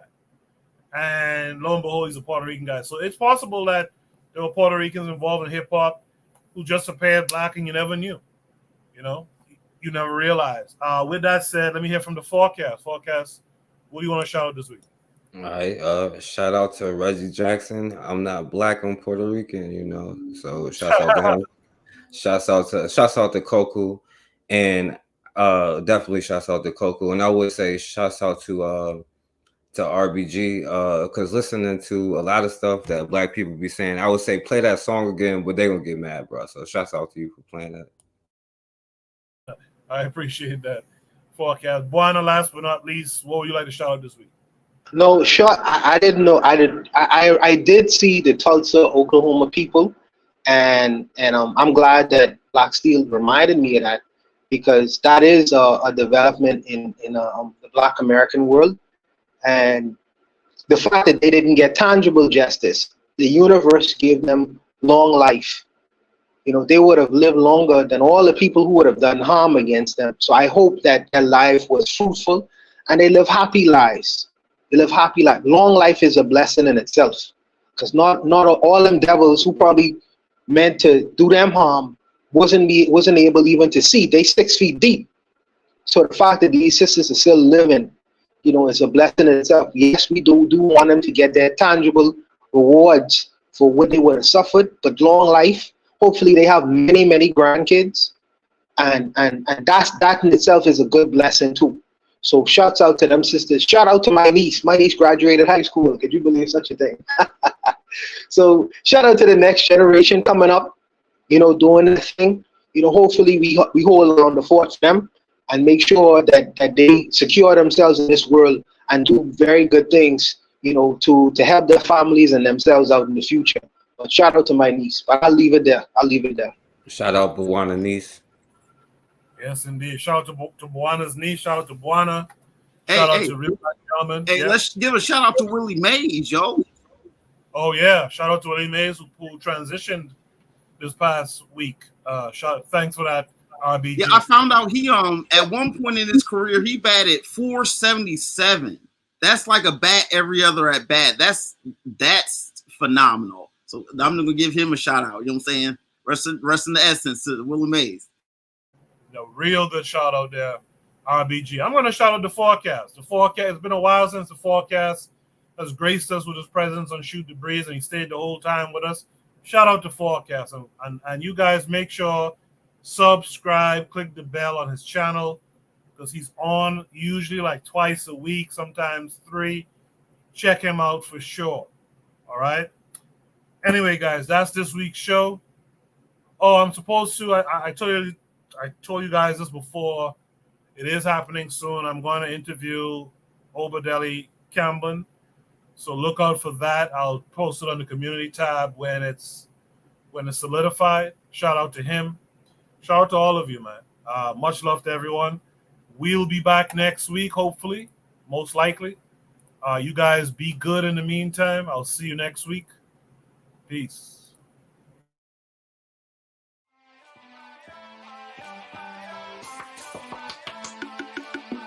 Thanks for listening to the Bitter Medicine Podcast with your host, Koku. If you like what you just heard, we hope you pass along our web address, bittermedicineblogs.com, to your friends and colleagues, and share our show to all your social media. Be sure to check out our archive section on our website for previous podcasts. This has been a KWAZ radio production. Join us next time for another session of the Bitter Medicine Podcast. Follow us on Facebook at Bitter Medicine Show, Twitter, Bitter Meds, Tumblr, Bitter Meds, Instagram, Bitter Medicine.